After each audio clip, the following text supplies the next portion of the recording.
Dan perintah itu dia sudah mengkonfirmasi kepada yang bersama-sama dengan dia, Matius dan Yohanes yang di bawah kakinya, yang menulis setiap peristiwa mengenai karya penebusannya.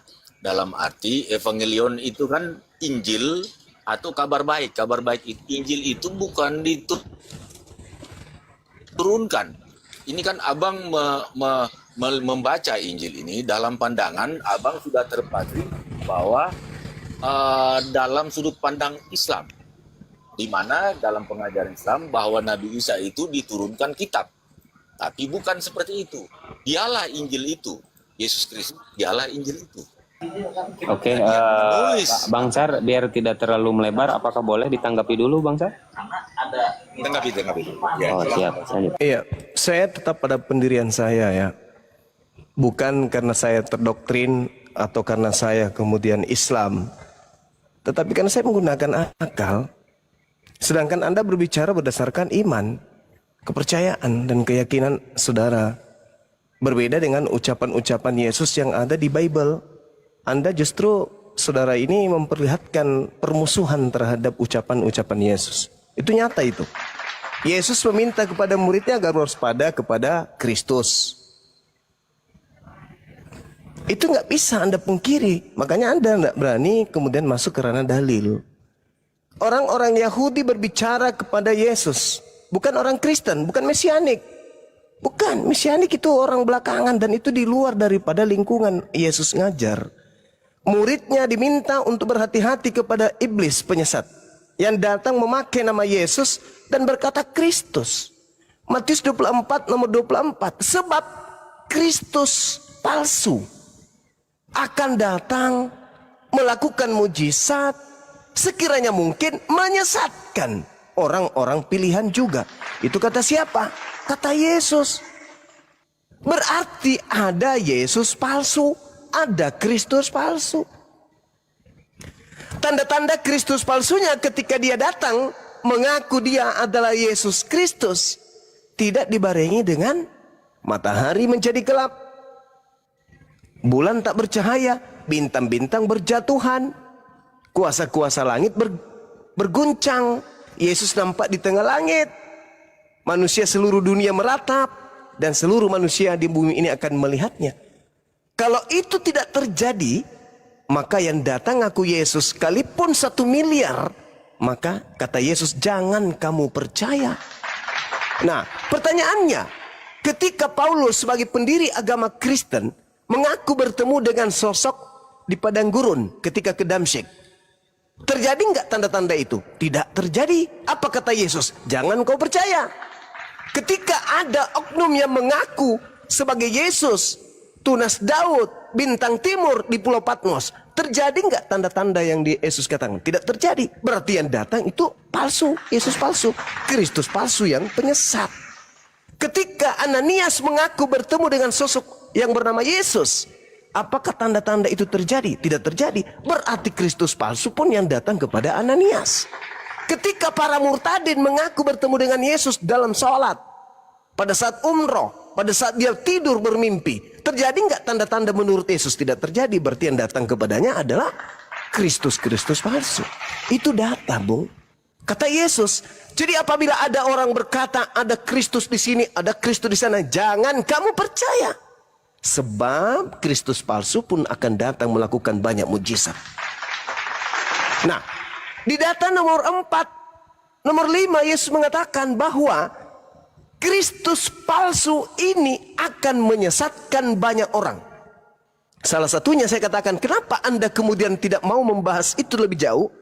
Karena Anda salah satu orang yang disesatkan oleh si palsu ini. Karena si palsu tidak ingin kehilangan prajurit, Anda mempertahankan itu. Al-Quran saya mengatakan, wa ikhwanuhum yamuddunahum fil ghayyi tsumma la yuksirun. Saudara-saudara iblis itu adalah orang-orang kafir.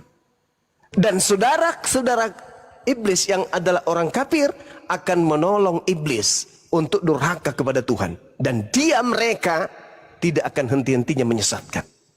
Mohon maaf ini, Al-Quran saya datang untuk menjelaskan keadaan itu. Lagi-lagi Setelah saya belajar sebagai aktivis, penggiat, pengkaji Bible, di situ saya temukan data itu. Kalau bukan Yesus yang asli datang, maka tidak kiamat. Tapi kalau Yesus yang asli datang, maka itu akan terjadi kiamat. Al-Quran pun mengatakan, wa innahu la ilmul lis-sa'ah fala tamtarunna biha wattabi'un. Apa tanda kedatanganmu? Yesus terangkan. Langit bergemuruh, matahari tidak bercahaya menjadi gelap, bulan menjadi gelap tidak bercahaya, bintang-bintang berjatuhan. Berarti kalau Yesus yang asli datang, otomatis kiamat. Tapi karena yang datang kepada Kristen adalah Kristus palsu, kiamat tidak terjadi. Maka pengikut Kristus palsu yang disesatkan itu namanya pengikut Kristus, disingkat Kristen. Kalau Anda yakin bahwa yang datang kepada Paulus itu Yesus anak Maria yang asli, maka sudah pasti terjadi kiamat 2000 tahun yang lalu. Faktanya kagak. Dan Yesus mengatakan jangan kau percaya. Nah, kenapa Anda bersikeras? Ya karena Anda salah satu korban dari penyesat tersebut. Orang yang sesat tidak akan sadar kalau dirinya sesat, kecuali menggunakan akal, menggunakan hati. Tapi kalau hanya menggunakan keyakinan, kepercayaan, doktrin, dan dogma, tidak akan bisa keluar dari kesesatan itu. Maafkan saya, Bung, itu data di dalam Bible. Silakan. Oke, panjang sekali. Semua yang abang bicara tadi itu nggak ada yang saya tolak, ya. Semua misalnya mengenai ada Kristus palsu, dia sebagai penyesat. Bagaimana Ananias ketemu Paulus, bagaimana Anda mengkaji Bible, bagaimana mengenai tidak kiamat atau kiamat, dan bagaimana Anda mengatakan bahwa saya salah satu dari yang korban dari penyesat itu bisa saya jawab semua, Bang. Tapi ruangan ini tidak memungkinkan kalau misalnya kalau kita bagaimana cara kita berdialog, ya. Satu topik kita bahas dan saya cek poin-poinnya. Karena dari tadi kalau abang bernarasi itu intinya semua, Bang, memang, dan semua hampir setiap alinea yang abang bicara itu saya catat intinya semua. Tapi abang salah menafsirkannya. Abang penafsir dengan cara beranalisa abang itu. Coba kita kalau secara akademik ada orang akademik, ada Bang Ardiansa, saya nggak tahu lah yang lain-lain, ya. Tapi kalau secara akademik kita nggak akan temu poinnya kalau tidak seimbang. Untuk saya menjelaskan dari satu narasi itu ada 1, 2, 3, 4, 5, 7 pertanyaan yang harus saya jawab, Pak. Nggak mencukupi. Tapi segala narasi abang, biarlah adanya seperti demikian, itu hak abang. Tapi kami, abang juga menyinggung dogma tadi, doktrin. Saya tidak tergantung doktrin, Bang.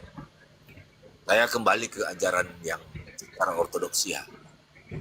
Jadi saya tidak terpengaruh. Abang ini sudah terpengaruh dengan doktrin sebenarnya. Abang mungkin telah banyak berdialog dengan doktrin Barat, doktrin Roma, doktrin Yunani, atau Pak Sar, izin sedikit instruksi.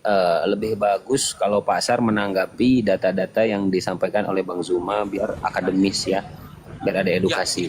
Ya. Silakan Pak. Jadi begini, mengenai Ananias dan Paulus itu terkonfirmasi sebenarnya, tapi Bang Zuma dengan tafsir yang lain. Saya nggak bisa langsung bernarasi mengenai tafsir di sini mengenai itu. Jadi juga mengenai dasar ini ada beberapa poin yang saya catat. Saya aja udah nggak bisa baca tulisan saya ini. Banyak sekali, Bang. Jadi kita perlu waktu khusus yang kita punya pokok bahasan yang secara bertahap. Contoh misalnya saya bisa meladeni Abang. Saya itu gampang sekali saya jawab. Misalnya kemahanan, mengenai runut bagaimana kami itu, mengenai Paulus, bagaimana. Oke, begini Pak Sar, biar tidak melebar, biar tidak melebar kemana-mana. Mungkin bisa ditegaskan lagi ya sama Gurunda Bang Zuma. Fadol, Bang Zuma.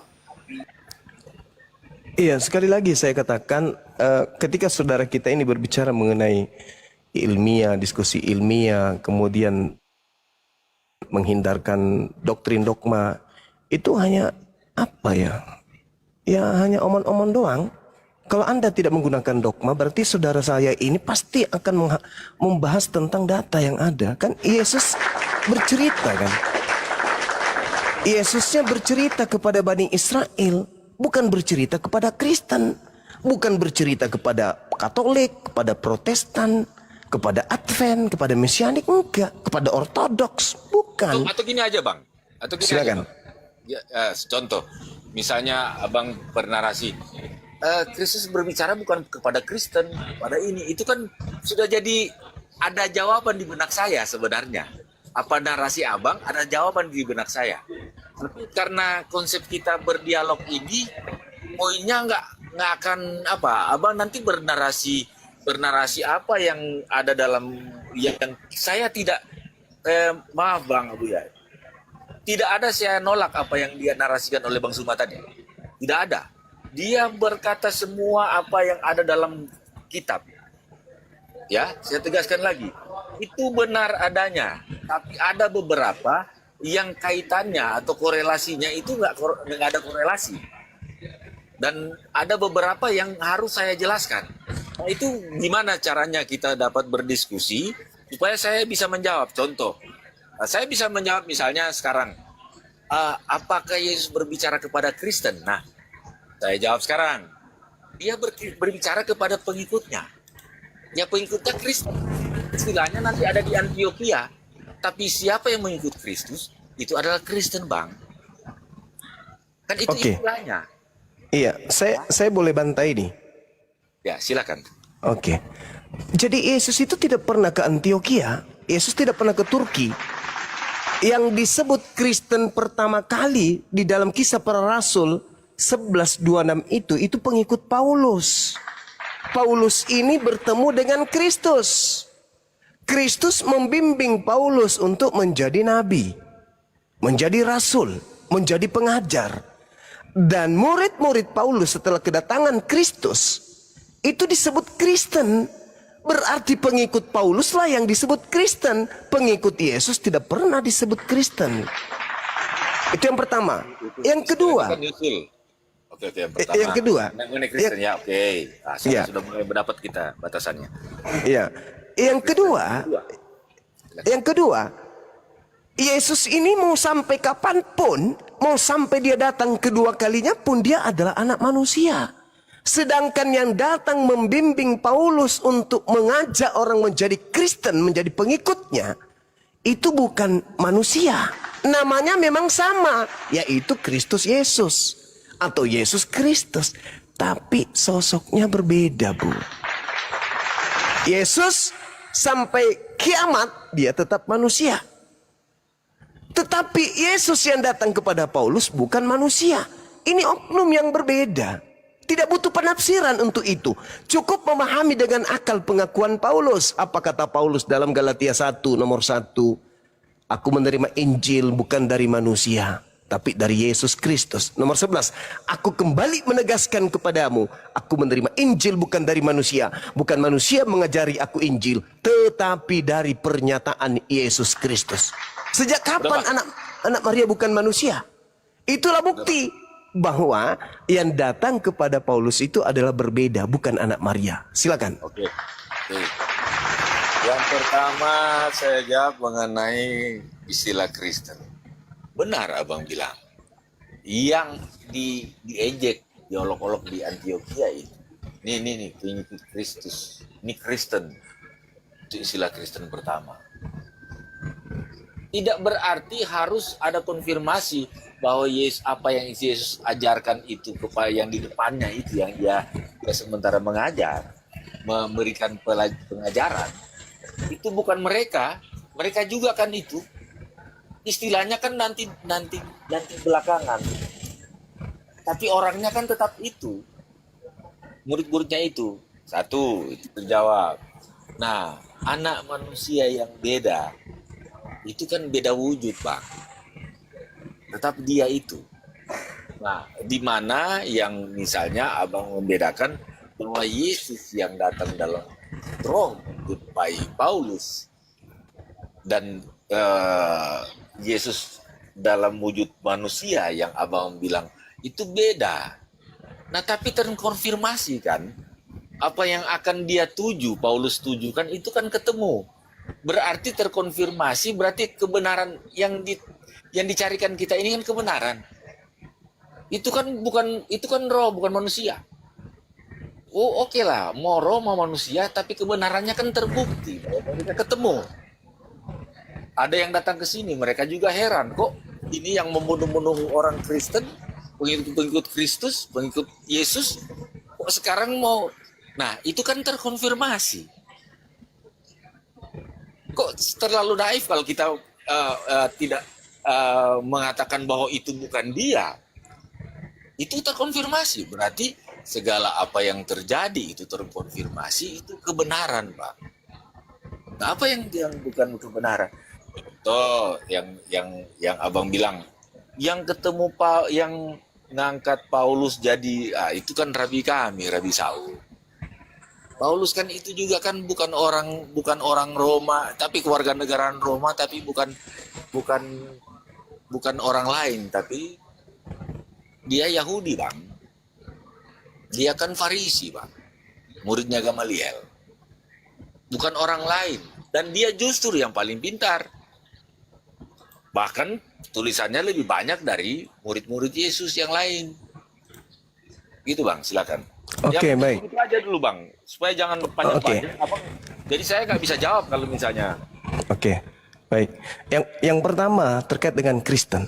Tolong lain kali hati-hati kalau saudara saya ini ngomong bahwa yang dibunuh itu Kristen. Hati-hati. Yang dibunuh Paulus itu bukan Kristen. Yang dibunuh Paulus itu Bani Israel, murid-murid Yesus. Kristen itu berbeda. Kristen itu orang-orang yang menyembah Kristus. Murid Yesus tidak menyembah Kristus. Catat itu. Murid Yesus tidak mengkitabkan 4 kitab kanonik dan tidak mengkitabkan 13 surat-surat Paulus. Tidak ibadah minggu, tidak makan babi, tidak menyembah Kristus, dan mereka adalah Yudaism. Anda harus bedakan itu. Hati-hati kalau ngomong. Yang dibunuh Paulus itu muridnya Yesus, sementara Kristen itu pengikutnya Paulus. Coba. Yesus berkata dalam Yohanes 10 nomor 20, aku mengenal pengikutku, pengikutku mengikuti aku. Aku ke sinagoge, aku tidak makan babi, aku bersunat, aku sujud, aku mengkitabkan Tanak, maka pengikutku pun akan melakukan hal yang sama. Kristen sama enggak? Oke. Sabar, Sama, ini baru sama. poin pertama. Oke, Tidak sama. Itu yang pertama. Saya tanggapi dulu. Supaya Oke, silakan. jangan dihujani saya. Silakan. Bicara tadi itu mengarah ke kamu, Siani, Pasar Pak. instruksi sebentar, Pasar. Alangkah baiknya begini, Pasar, izin ya. Alangkah baiknya Pasar ketika Bang Zuma lagi bernarasi, Pasar itu catat biar Pasar enak menanggapinya karena Udah data full semua nih. yang disampaikan oleh Bang Zuma. Ya, Udah full silakan, nih Pak. catatan. Lanjut. Contoh misalnya murid Yesus. Ini saya catat. Saya pegang pensil dan bolpen nih, Bang. Saya hitung ini pertanyaan catatan yang perlu saya pelajari dan yang perlu saya tanggapi dan perlu saya kaji. Jadi saya lemah di sini dalam arti harus meladenin apa narasi abang itu udah pertanyaan, Bang. Udah ada pertanyaan di benak saya. Contoh mengenai murid Yesus yang tidak menyembah Yesus, itu bisa saya jelaskan. Tapi dalam diskusi biasanya kan ada batasan pembahasan mengenai ini. Nah, tiap narasi abang kan saya catat. Ini saya catat nih, bukan enggak. Saya catat semua. Dan kalau di saya, abang bernarasi tadi, kami mesianik lain, bukan Kristen, bang. Sebenarnya, inilah yang menjadikan bahwa kami ini bukan seperti yang abang kira. Jadi saya sudah dari awal kan memperkenalkan bagaimana pandangan kami kembali ke pengajaran dalam Rasul Yakobus. Nah, itu tadi kan abang balik lagi yang saya sudah jawab mengenai pengikut Kristus, Kristen. Nah kan mereka itu juga, bang. Kan itu perjalanannya hanya hitung berapa tahun, bisa hitung dengan jari. Selama Yesus berkarya itu hanya sekitar 3-4 tahun. Ya. Dan murid-murid Yesus itu kan orang-orang Yahudi juga, bang. Bani Israel. Coba mana yang dari luar?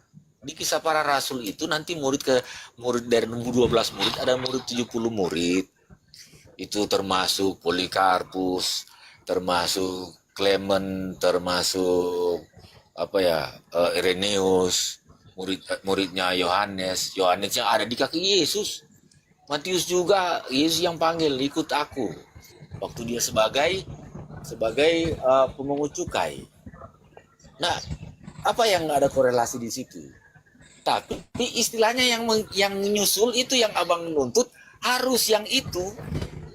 Contoh, kalau misalnya Soekarnois dulu, nggak ada orang Soekarno bilang, ya kalian itu Soekarnois ya. Tapi orang-orang yang punya ideologi Soekarno itu disebut Soekarnois. Itu saya cuma beranalogi. Jadi gitu, bang. Nah jadi narasi abang itu nggak ada yang salah, cuman runutnya itu abang susun untuk membenarkan akidah abang itu. Oke, baik. Saya paham tentang mesianik, bang. Saya ngerti, saya juga belajar gerakan keagamaan yang mencoba untuk memadukan teologi Kristen dengan unsur Yahudi dan memadukan ritual, lalu kemudian percaya bahwasanya Yesus adalah Mesias. Saya tahu itu, tetapi yang perlu diluruskan di sini, mesianik ini panen dari sekte-sekte sebelumnya, dari pengajaran-pengajaran sebelumnya. Tapi ada yang terlupakan. Apa itu? Mesias boleh Mesias, Kristus boleh Kristus, pengimannya pun boleh sah-sah saja, silakan. Tapi yang harus menjadi acuan di sini adalah Kristus yang mana, Mesias yang mana yang Anda ikutin. Karena antara Kristus yang datang ke tengah Bani Israel, dia hanya utusan Tuhan. Bahkan kunci masuk surga untuk Bani Israel mengimani dirinya dalam skala prioritas. Titik 2 adalah utusan, rasul. Tidak lebih daripada itu. Sedangkan Kristus yang datang kepada Paulus adalah sosok yang bukan manusia yang ingin dituhankan. Itu berbeda. Makanya saya ingin Anda menyentuh secara ilmiah, secara akademik terkait data itu. Di dalam 2 Yohanes 1 nomor 7, siapakah penyesat itu? Siapakah pembohong itu? Siapakah penipu itu? Siapakah kemudian iblis itu? Bukankah dia yang pergi ke seluruh dunia yang tidak mengaku Yesus Kristus datang sebagai manusia? Itulah si penyesat, itulah si antikristus. Tanya Paulus, Yesus Kristus yang datang kepadamu memberitakan Injil kepadamu manusia atau bukan? Bukan, kata Paulus. Berarti Paulus ini penyesat. Karena dia tidak mengaku Yesus itu datang sebagai manusia. Bukan manusia yang mengajarkan aku Injil. Bukan manusia yang mengajarkan aku Injil, kata Paulus. Tetapi dari Yesus Kristus. Berarti dengan kata lain, dia mengaku Yesus Kristus bukan manusia. Siapakah yang penyesat itu? Bukankah dia yang pergi ke seluruh dunia yang tidak mengaku Yesus Kristus datang sebagai manusia? Yesus sendiri mengatakan bahwasanya tanda kedatanganku sebagai bukti itu adalah aku dibarengi dengan tanda-tanda. yang datang kepada Paulus yang diimani oleh Mesianik itu tidak dimiliki tanda-tanda itu. Berarti Kristus yang Anda ikuti itu bukan anak Maria, tetapi penyesat. Coba Anda lihat yang keluar dari kubur itu. Kepadaku telah diberi kuasa di dunia. Pergilah ke seluruh bangsa. Jadikanlah seluruh bangsa menjadi pengikutku. Siapa yang mengaku pernah diberi kuasa? Iblis kan?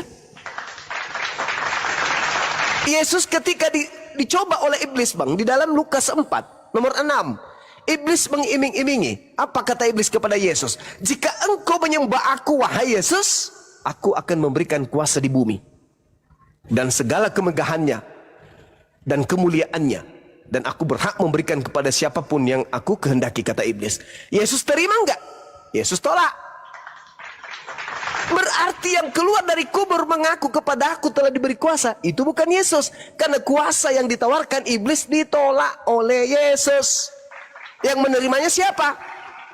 Orang yang masuk dalam kubur itu. Siapa dia? Penggantinya. Seperti itu saudara. Jadi kalau Anda mengatakan saya mesianik, ada periode di mana masa depan akan dipimpin oleh Mesias, betul. Itu iman Islam. Tapi sayangnya mesianik ini bukan pengikut Kristus atau bukan pengikut Mesias yang datang ke tengah Bani Israel, tetapi Mesias yang datang kepada Paulus, di mana Mesias ini membimbing kemudian Paulus untuk mengajarkan dirinya sebagai rasul untuk non-Yahudi. Galatia 1 nomor 15. Itu bang. Yesusnya mengaku untuk Yahudi, Paulus mengaku untuk non-Yahudi. Dua kemudian misi yang berbeda. Bahkan Yesus berkata dalam Matius 10 nomor 5 nomor 6. Yesus berpesan kepada ke-12 muridnya agar jangan ke bangsa lain, melainkan datanglah kepada domba-domba yang sesat dari umat Israel. Murid yang setia akan mendengarkan nasihat itu untuk jangan ke bangsa lain. Tapi murid yang tersesat oleh Kristus palsu akan pergi ke seluruh dunia mengajarkan tentang penyembahan terhadap Kristus. Ini sudah luar biasa penjelasan saya. Sederhana dan berdata. Cuman Anda menolak karena bertentangan dengan doktrin dan dogma yang Anda imani. Silakan. Terakhir ke abang itu imani, ya kan sudah masuk ranah iman. Terus yang abang yang narasikan itu bukan cuma sekedar narasi tapi dengan data ya.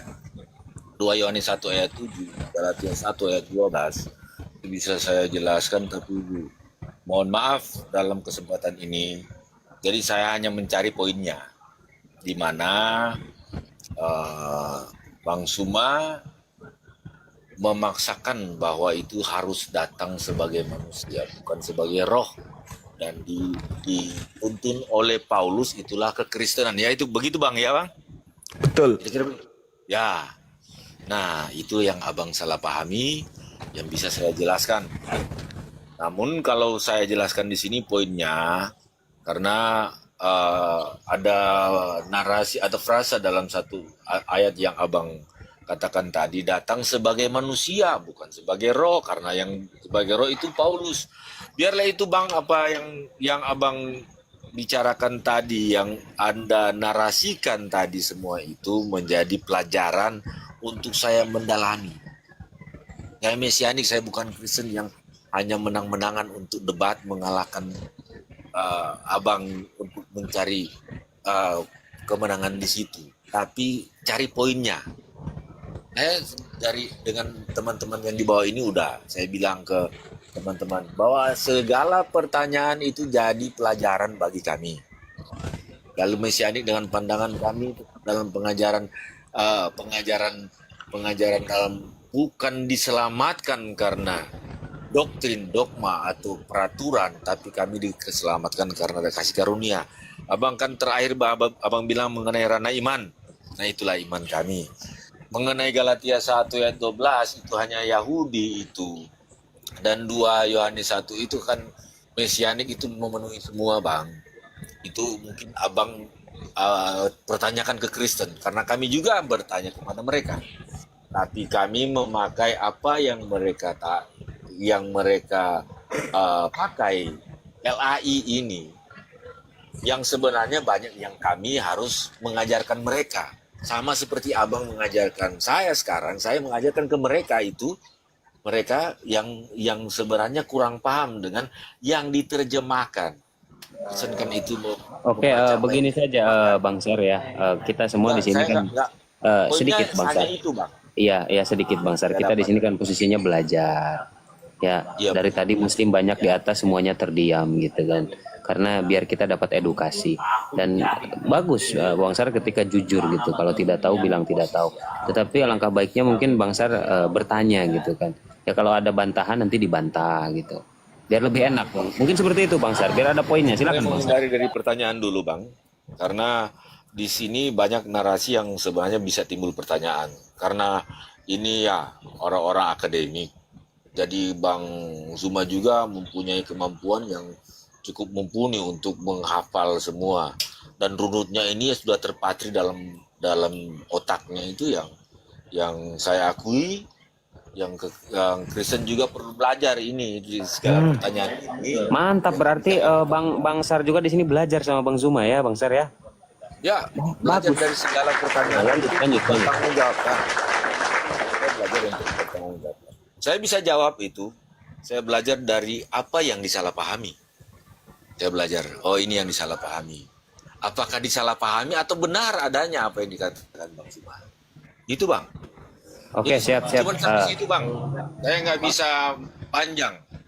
Ntar itu kita juga harus batasi pembahasan dan batasi waktu. Nanti ada saatnya saya nanti undang Bang Zuma juga. Baik Bang, baik, siap, Kita siap. pakai batasan, misalnya Siap. pembahasan topiknya apa, supaya kita nanti sampai ke situ kan ini jadi panjang, jadi ada pertanyaan tambahan. Saya kan dari tadi saya nggak membantah, apa yang saya bantah saya bantah.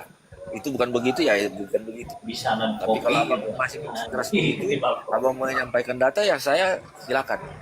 Ya kita fair-fair aja. Supaya ada poin dan kita diskusi ini yang disaksikan oleh juga banyak yang menyaksikan. Waduh, ini udah banyak yang saksikan. Jadi supaya menjadi edukasi di mana pandangan dari Mesianik menanggapi Zuma dengan cara seperti saya. Ya, saya menghindari ada hal-hal, kami kan ada kesamaan, tapi dalam ketidaksamaan itu nanti itu dalam ranah kita berdialog nanti, berdebat nanti. Ini bukan, buat saya ini bukan debat ya. Ini memperkenalkan apa yang disalahpahami dan apa yang sebenarnya yang harus Bang Zuma tekankan ke saya. Mesianik ini harus begini, itu saya dengar, saya harus mendengar pengajaran. Kami ada tradisi Gemara yang harus mendengar setiap pengajaran, apalagi sudah mengutip-ngutip ayat. Saya menghargai semua itu. Oke, siap Bang Sar ya, ditanggapi dulu sama Bang Zuma ya. Ando, diam dulu kau, jangan merusuh. Kalau merusuh gua turunin kau. Fadol Bang Zuma, fadol. Iya, jadi sebenarnya kalau kita ingin jujur ya, mencari kemana kita hendaknya kemudian ketika dalil Yesus berkata akan menyesatkan banyak orang. Artinya ini harus tergenapi. Kalau kita percaya kepada Yesus, maka apa yang diucapkan Yesus itu setidaknya orang Kristen percaya, orang Mesianik percaya bahwa Yesus menubuatkan Kristus palsu ini akan menyesatkan banyak orang. Dengan demikian, harus selama 2 tahun ini kita mencari mana orang banyak yang telah disesatkan oleh Kristus.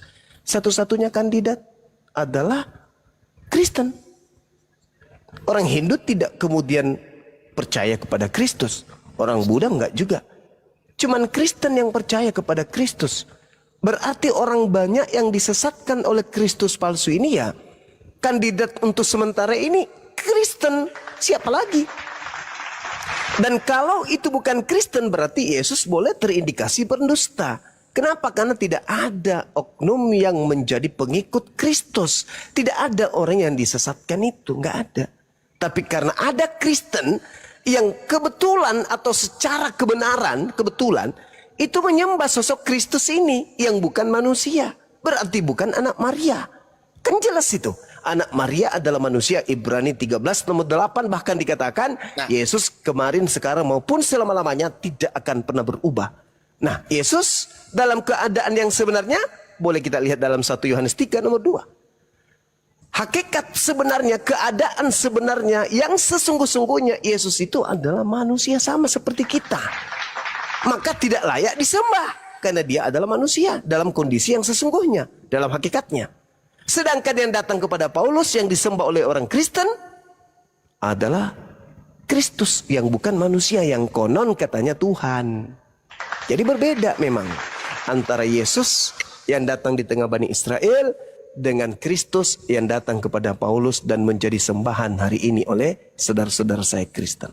Saya kira cukup ya, saudara-saudara sekalian. Saya dapat poinnya, Silakan. Bang. Iya, Ini, silakan. berarti topik kita nanti mengenai yang datang sebagai manusia dan sebagai roh. Itu ada beberapa kali, Bang, Abang. Itu jadi pesan buat saya. Nanti saya ajukan ke Bang Abu ya. Halo, temanya saya boleh ngomong? supaya Saya ada boleh batasan pembahasan kita nanti. Oke, supaya boleh. ada edukasi tuh. Baik. Mana yang kita mengejar kebenaran. Siap. Ya kalau surana iman kan itu kita banyak kesamaan, tapi ada hal yang kalau ini topik ini yang tidak sama, tidak ada kesamaan di kita, Bang.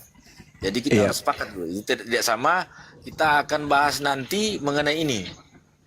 Nanti saya bawa data-data apa yang Bang Suma itu, waduh udah nggak perlu bawa data, apa yang Bang Suma narasikan udah data semua tuh. Nanti saya mencoba menjawab apa yang disalahpahami. Itu, Bang. Oke.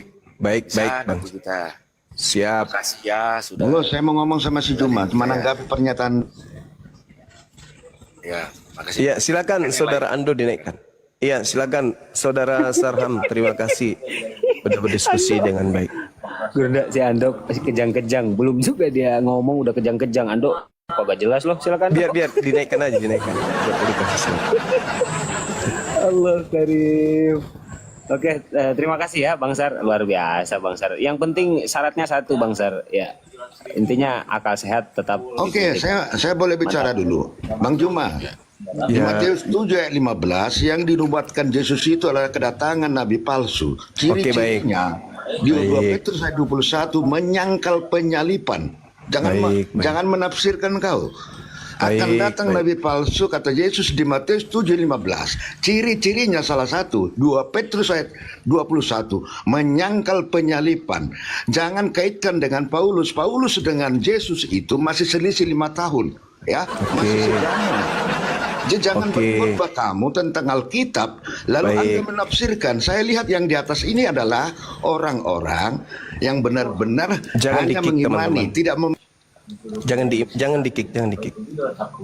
Jangan di-mute. Biarkan dia bernarasi, teman. Enggak apa-apa. Anda terlalu terbiasa menafsirkan Alkitab Baik. sesuka Anda. Padahal Anda tidak tahu itu Alkitab Anda. Anda sering berkata kitab Yahudi sama kitab umat Kristen berbeda. Anda tahu cuma sebelum agama Kristen ada, kitab Taurat sudah ada. Persoalan kami dengan Yahudi adalah perpisahan kami atas kelahiran Yesus. Sebagian umat Yahudi percaya bahwa Yesus adalah Mesias. Sebagian lain tidak percaya. Jadi kitab kami makanya di Alkitab Perjanjian Lama itu orang Kristen sama Yahudi dan Samaria satu kitab. Perbedaannya di Alkitab Perjanjian Baru. Jadi Pak Juma, jangan seperti itu menafsirkan kitab agama lain. Dan sudah sering saudara diberi penjelasan, tetapi bertahan. Bagaimana kalau saya berceramah tentang pada Anda dengan Al-Quran? Saya juga tahu. Tapi cara-cara Anda, saya juga sudah sering mengutip kritik-kritik saudara. Saya sudah mengkritik. Ya, Saya jadi sudah bisa bicara. jangan cenderung kita itu jadi Anda itu bebas bernarasi. Saya katakan kepada kamu, nubuat Ando dengarkan dulu Ini bentar. Ando, mesti kakak dewa di yang sini- hantem ini. Iya, bener Mesti dewa gini, yang hantem, Bro. Bang. Bentar, Ando, bentar, ini Dewa, kan ganti akun dulu. Ganti Iya, ini akun dulu, TikTok, bentar ya. TikTok, bukan tik, bukan. Ini Anda merepet terus gantian. bukan begitu. Si Juma juga bicara seperti itu kok, Saya tanggapi panjang-panjang. boleh. Ditanggapi dulu, Fatul Guru. Oke. Diam dulu kau. Saya Diam tanggapi ya, saudara Aldo. Dengarkan saudara Ando ya. Jadi kalau kita berbicara atau membaca surat kabar, maka surat kabar itu, sabar dulu. Surat kabar yang kita baca itu harus kita cermati dengan seksama. Ingat, di dalam Matius 7 nomor 15 itu Yesus sedang berbicara kepada muridnya Bani Israel yang hidup di abad pertama. Ya. Waspadalah terhadap nabi-nabi palsu yang datang kepadamu. Nabi palsu yang datang kepada siapa?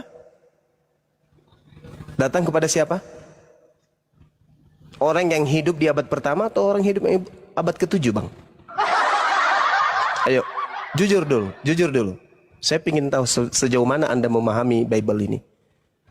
Yesus berkata kepada manusia yang ada di hadapannya hari itu, waspadalah terhadap nabi-nabi palsu yang datang kepadamu. Nabi palsunya datang kepada siapa? Kepada siapa, Bang? Saya di mute, Iya. saya nanggapin. Nabi palsunya itu datang kepada siapa? Nggak bisa menanggapi. Nabi Jadi palsu.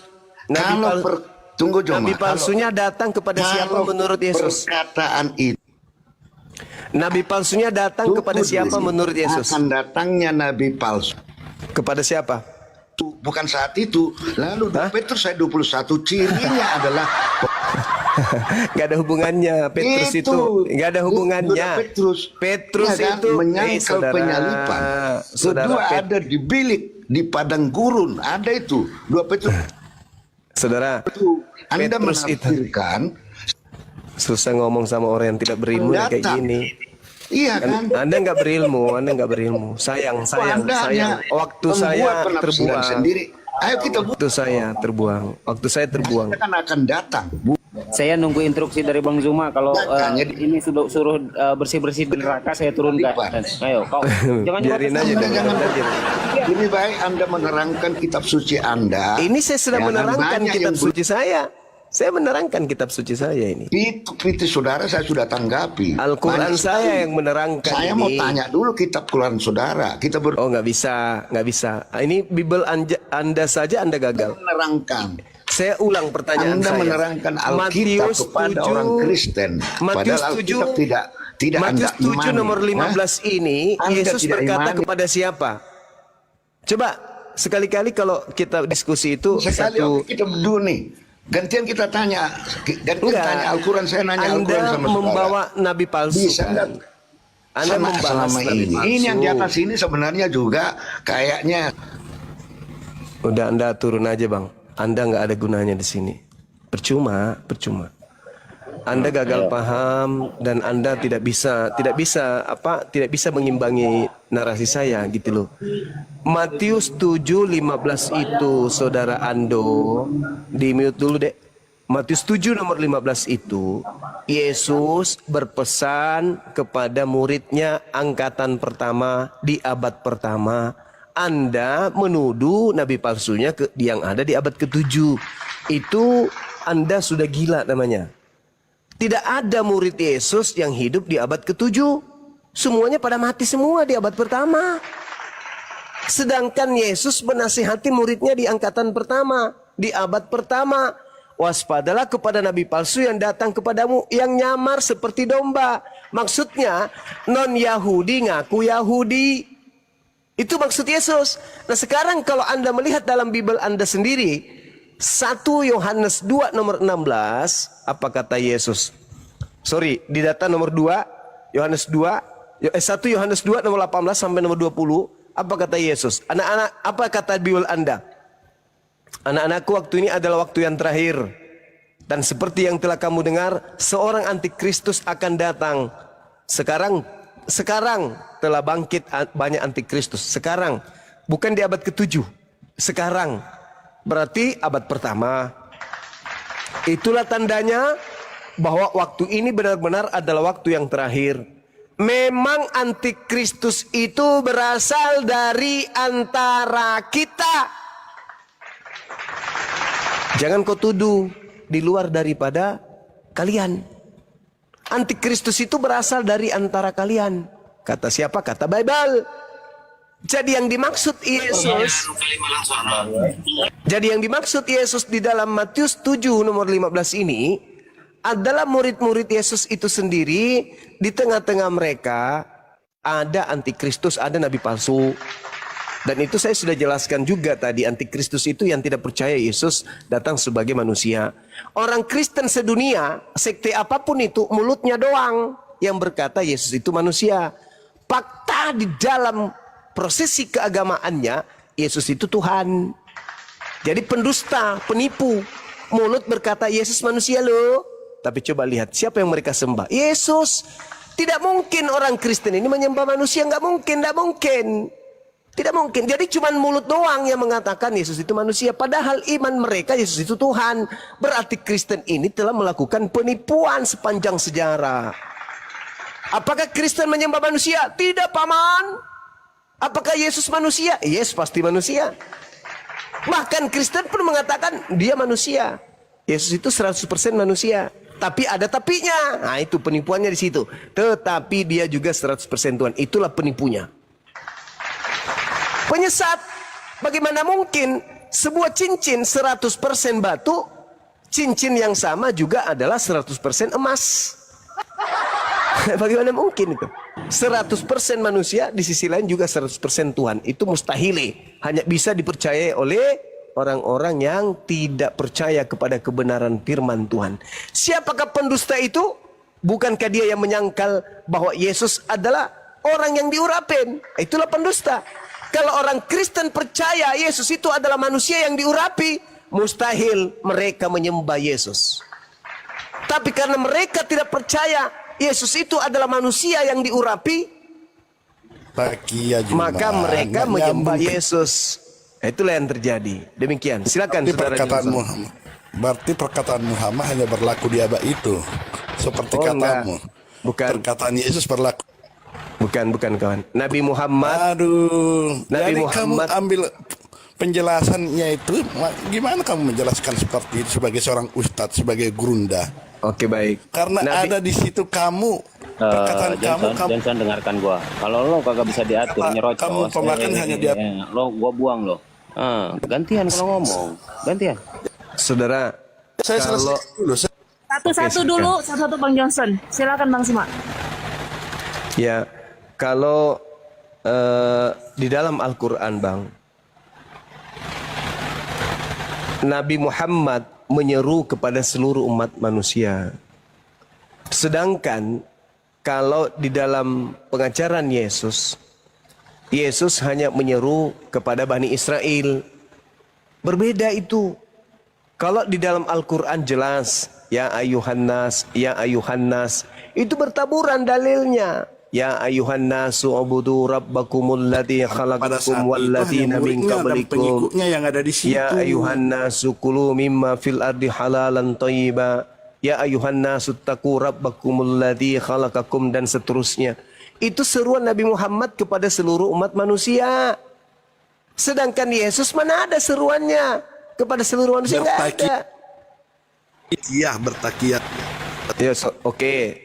Kalau Anda menuduh saya bertakiyah, tolong tunjukkan di mana Yesus berseru kepada seluruh manusia. Silakan, saya tunggu. Sudah. Ya.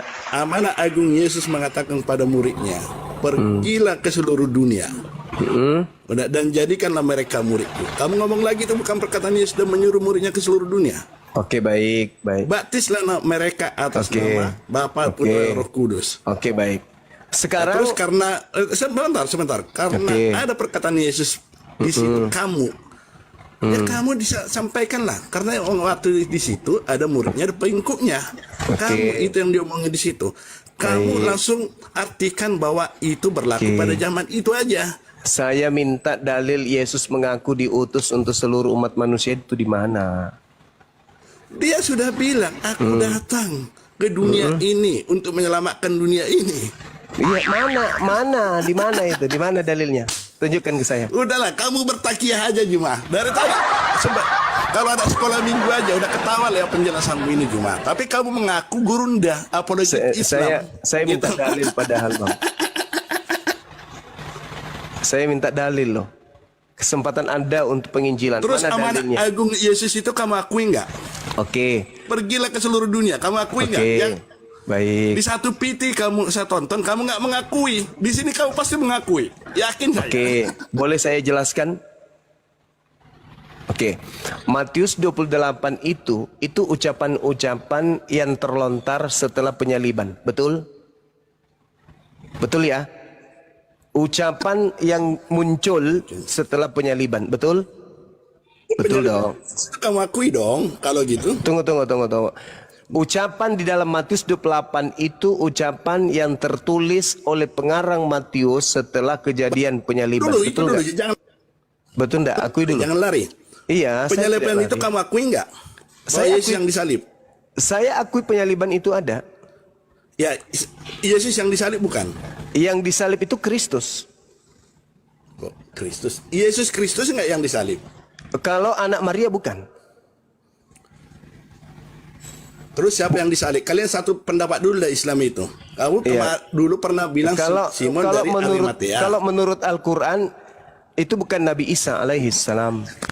Itu menurut Al-Quran. Tapi menurut Bible itu adalah Kristus. Sedangkan Kristus itu banyak, ada palsu. Yang asli satu, yaitu yang datang lahir tanpa ayah. Tapi Kristus banyak. Makanya Paulus mengatakan Kristus telah menebus Kristen dari kutuk hukum Taurat dengan jalan menjadi kutuk. Sebab ada tertulis, terkutuklah dia yang digantung di atas salib. Itu tidak mungkin anak Maria, tidak mungkin. Anak Maria itu orang suci. Anak Maria itu adalah utusan Tuhan yang suci, yang dijaga oleh Tuhan. Maka yang terkutuk sudah pasti iblis. Di dalam pengajaran Yudaism yang dikutuk itu iblis. Di Islam juga yang dikutuk itu iblis. Hanya di Kristen yang dikutuk itu Tuhan. Jadi beda memang pola Kristen ini berbeda dengan agama samawi. Itu karena Kristen ini bukan agama samawi, agama yang dibuat oleh kekuatan Romawi. Jadi gitu ya. Jadi Yesus di dalam Matius 28 itu bukan dia yang mengatakan itu. Kenapa? Karena sebelum disalib, seluruh pengajaran Yesus sudah Yesus sampaikan, sudah Yesus tamatkan. Di mana itu kesimpulan Yesus? Yohanes 17:8. Segala firman yang engkau berikan telah aku sampaikan. Dan tidak ada di antara seluruh firman itu ada ucapan Yesus, pergilah ke seluruh bangsa dunia, jadikanlah seluruh bangsa menjadi muridku. Itu bukan ucapan Yesus itu. Itu ucapan penyesat yang keluar dari kubur. Coba saudara lihat di dalam Yohanes 14:30. Tidak banyak lagi aku berkata-kata dengan kamu, sebab penguasa dunia ini datang. Siapa? Iblis. Dan tidak sedikit pun iblis ini berkuasa atas diriku. Lalu di dalam Yohanes 12:31, sekarang berlangsung penghakiman atas dunia ini. Sekarang juga penguasa dunia ini akan dilemparkan keluar. Dilemparkan keluar dari mana? Dilemparkan keluar dari kubur.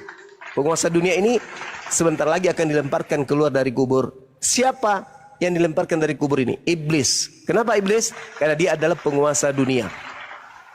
Penguasa dunia adalah iblis. Makanya pergilah ke seluruh dunia.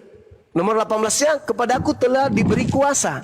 Siapa yang diberi kuasa dunia? Iblis. Pergilah ke seluruh dunia, jadikanlah seluruh bangsa menjadi pengikutku. Berarti iblis ini minta supaya seluruh manusia menjadi pengikutnya. Yesus pernah nggak minta supaya seluruh manusia jadi pengikutnya? Tidak pernah. Bahkan dia mengatakan, jangan ke bangsa lain, tetapi pergilah kepada domba-domba yang hilang dari umat Israel. Matius 10 nomor 5 nomor 6. Yesus datang hanya untuk Bani Israel. Iblis datang untuk seluruh manusia. Jadi yang keluar dari kubur itu Yesus atau bukan? Bukan. Itu adalah sibilisisis. Demikian teman-teman. Lanjut. Izin sahabat tamu baru Bang Wedi, selamat malam. Dibuka mic-nya Bang Wedi. Bang Wedi, selamat malam. Bang Wedi monitor. Bang Wedi panggilan ketiga. Oke, diturunkan. Oke, lanjut Ustadz. Bang Zuma. Oke, saya mau nanya kepada semua adik-adik saya, abang-abang saya yang ada di sini, yang di YouTube, dan juga yang ada di TikTok. Menurut pemahaman agama samawi, yang dikutuk itu Tuhan atau iblis? Silakan Anda jawab. Iblis, Paman. Iblis. Yang dikutuk iblis. Yang di YouTube gimana?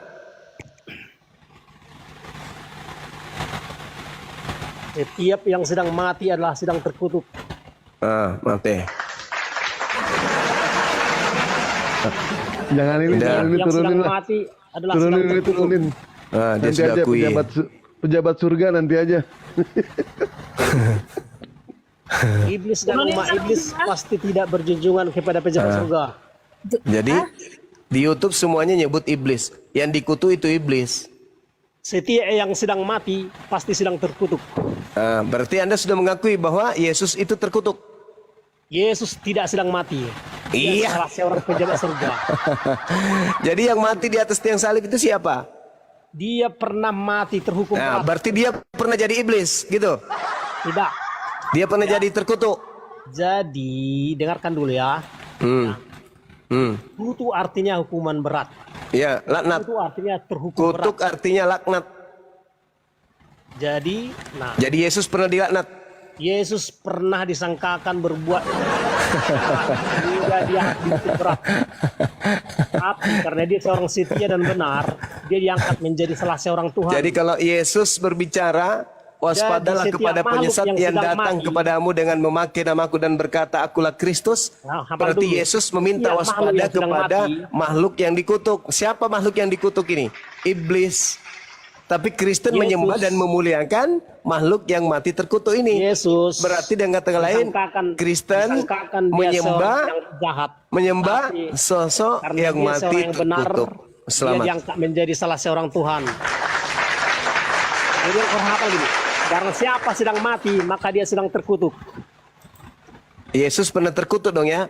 Nah, barang siapa sedang mati, maka dia sedang terkutuk. Gua masak dengerin dulu gua ini pasien Udah gua berapa kagak banyak jelas. orang Gua- Kristen yang sudah mati, gantian Bang, yang ngomongnya sudah gua masak terkutuk? ya. Gantian Barang ngomongnya siapa gantian. sedang mati, maka dia sedang terkutuk. Iya, Nadimu sedang orang-orang mati. Kristen sejak 2000 tahun berapa yang sudah mati? Udah berapa? Jadi setiap karena Terkutuk semua mereka. kutuk dosa adalah mati. Kutuk dosa adalah mati. Maka Udahlah. setiap orang yang sedang Silakan, mati, maka silakan dia yang sedang lain. terkutuk. Silakan yang lain. Gak ada yang mau Setiap sebenarnya. orang yang sedang mati pasti sedang terkutuk. Nabimu sedang mati kah? Udah ya Pak, gue masak ya. Gak jelas soalnya Anda. Makasih.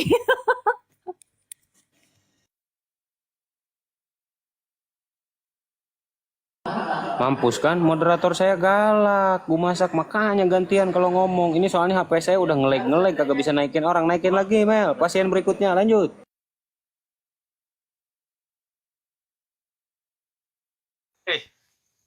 Izin Bang Abuya. Nah. Iya, Bang Sar, ada yang mau disampaikan kepada Bang Zuma? Silakan Bang Sar. Mau turun saya. Jadi ntar ya, saya nyimak tadi juga apa narasi-narasi saya nyimak, apa pendapat-pendapat saya nyimak. Masih nyimak ya. Terakhir yang tadi ya lucu-lucu juga. Saya izin saya turun, makasih buat abang-abang yang sudah terima saya untuk di Komal sini, Bang Abuya, Bang Suma. Jadi pasti ya kita nanti ntar ketemu lagi. Ya 1-2 hari ini saya persiapkan bagaimana saya naik lagi ke Komal ini. Bang Abuya, bisa nggak? Siap, aman Bang Sar, aman. Yang penting syaratnya satu Bang Sar. Ingat. Ya. Nah, diskusi jangan mengutamakan doktrin tapi akal sehat dan data. Sepakat Bang Sar? Ya sepakat. Mantap. Oke, lanjut. Oke. Ya jadi gitu. Tapi satu yang permintaan saya itu ada topik yang supaya ada batasan pembahasan gitu. Banyak nyerempet ke lain-lain. Kalau misalnya ada kesentil ayat yang apa gitu, supaya nggak terjadi perang ayat. Tadi mau perang ayat sama Bang Zuma tuh nanti itu bunuh diri nanti. Jadi gitu Bang. Kalau saya lihat saya Siap. Bang Sar kalau ada mau edukasi. izin.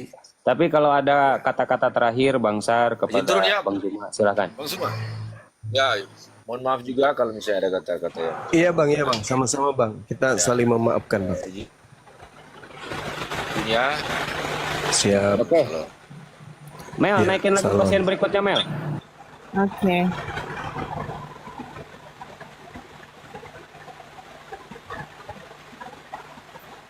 Reina, selamat malam. Islam atau Kristen? Reina. Reina. Reina, selamat malam. Reng, motor itu lagi ngetrek.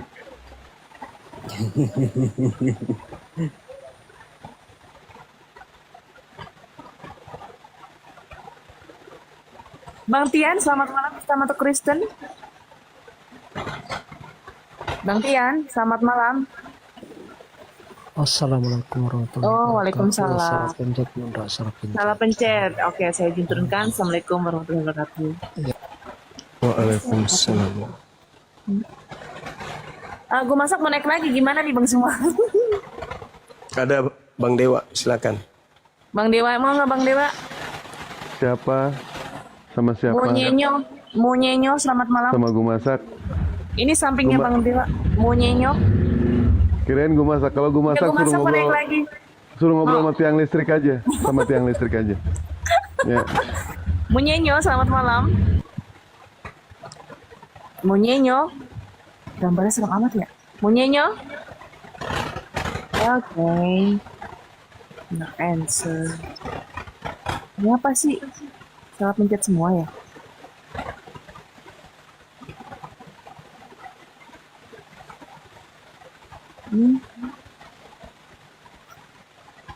Bang Darlis, selamat malam. Islam atau Kristen? Wih, selamat malam Zulkifli. Oh, selamat malam. Oke. Ini Kristen ya Pak ya? Kristen ya Pak ya? Agnos. Agnostik, oke. Oke Bang Zuma, tafadhol akhi insyaallah. Ya, syukran. Saudara Bang Darlis, Ya, menurut saudara Tuhan itu nggak ada ya?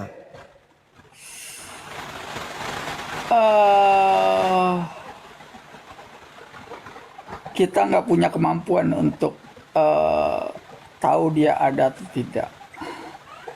Hah? Jadi alam semesta ini Ada yang menciptakan, tapi kita nggak tahu, kita nggak mampu, nggak punya kemampuan untuk tahu. Oh, berarti Anda percaya Tuhan itu ada.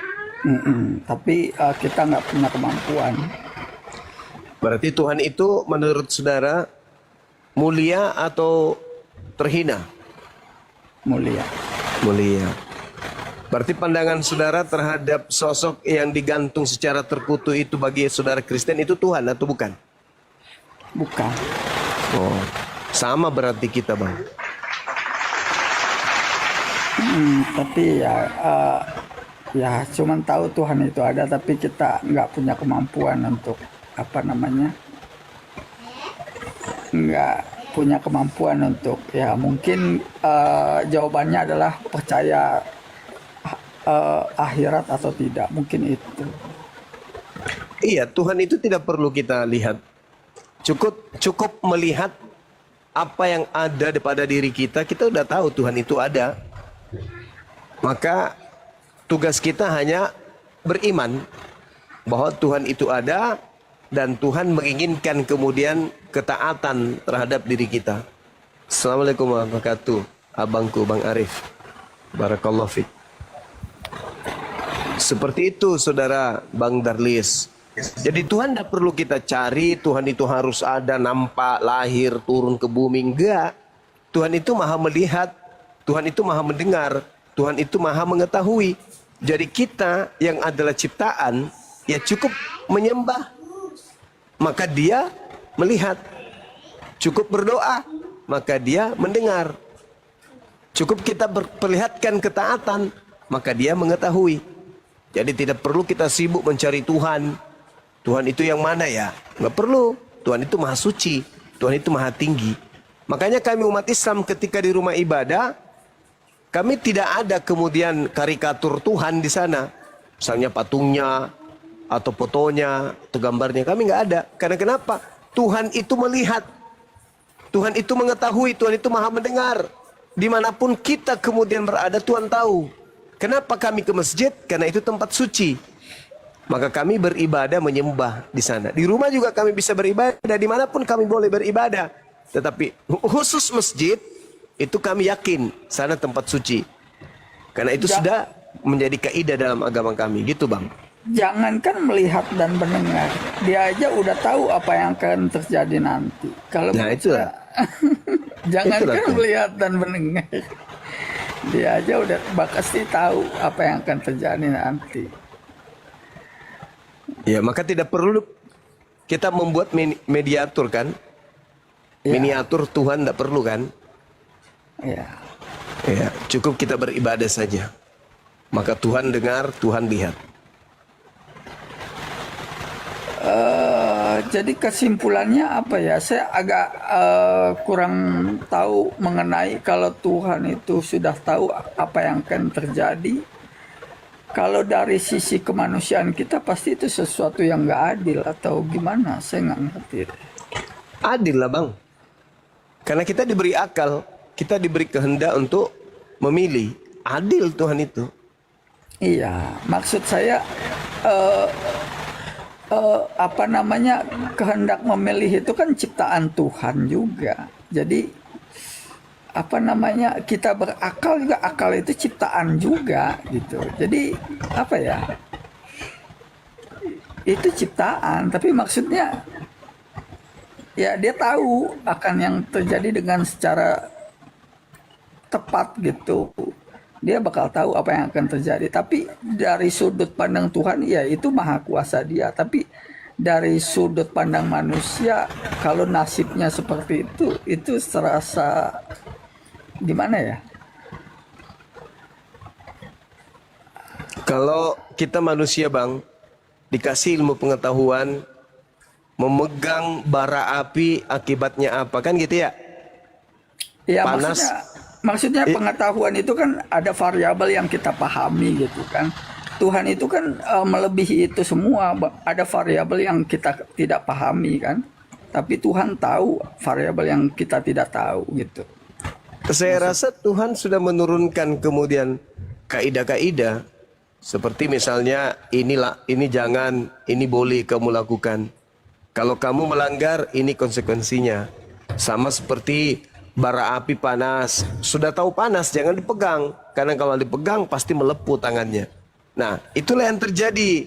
Tuhan memerintahkan ketaatan kita supaya beribadah, menyembah, menjauhi larangan-larangan Tuhan. Kalau kita langgar, konsekuensinya harus diterima dong. Allah kan sudah tahu, ini hambaku harus kemudian saya kasih pilihan, kehendak bebas. Saya tidak boleh mengintervensi. Setiap segala sesuatu yang dia lakukan ada akibatnya. Kan begitu? Kalau saya setuju, tapi tidak semudah itu dalam faktanya, itu tidak semudah itu gitu. Jadi maksudnya apa namanya, orang tahu hal itu, tapi apakah dia mempunyai kemampuan untuk melewati hal itu, kan itu yang menjadi pertanyaannya. Bukan salah dan benarnya, tapi kemampuan kita untuk melewati hal itu semua. Itu yang jadi pertanyaan. Nggak ada pun yang berat Bang. Yang mesti kita lewati berat itu yang mana? Kita cuma diajarkan menyembah kepada pencipta langit dan bumi, diperintahkan kemudian untuk melakukan hal-hal yang baik dan meninggalkan hal yang buruk. Nggak berat kan? Ya, tapi tidak semudah itu. Fakta di lapangan itu orang yang terkenal baik atau apa mempunyai sisi buruknya. Nah, Dan itulah itu- konsekuensinya. Dan itu terkuak gitu. Jadi maksudnya harus ada kekuatan yang membuat kita harus mampu melewati hal itu. Itulah akal Bang dengan iman. Senjata ampuh kita tuh akal, hati. Itulah senjata kita. Beda dengan kera, monyet. Monyet itu tidak diberi akal.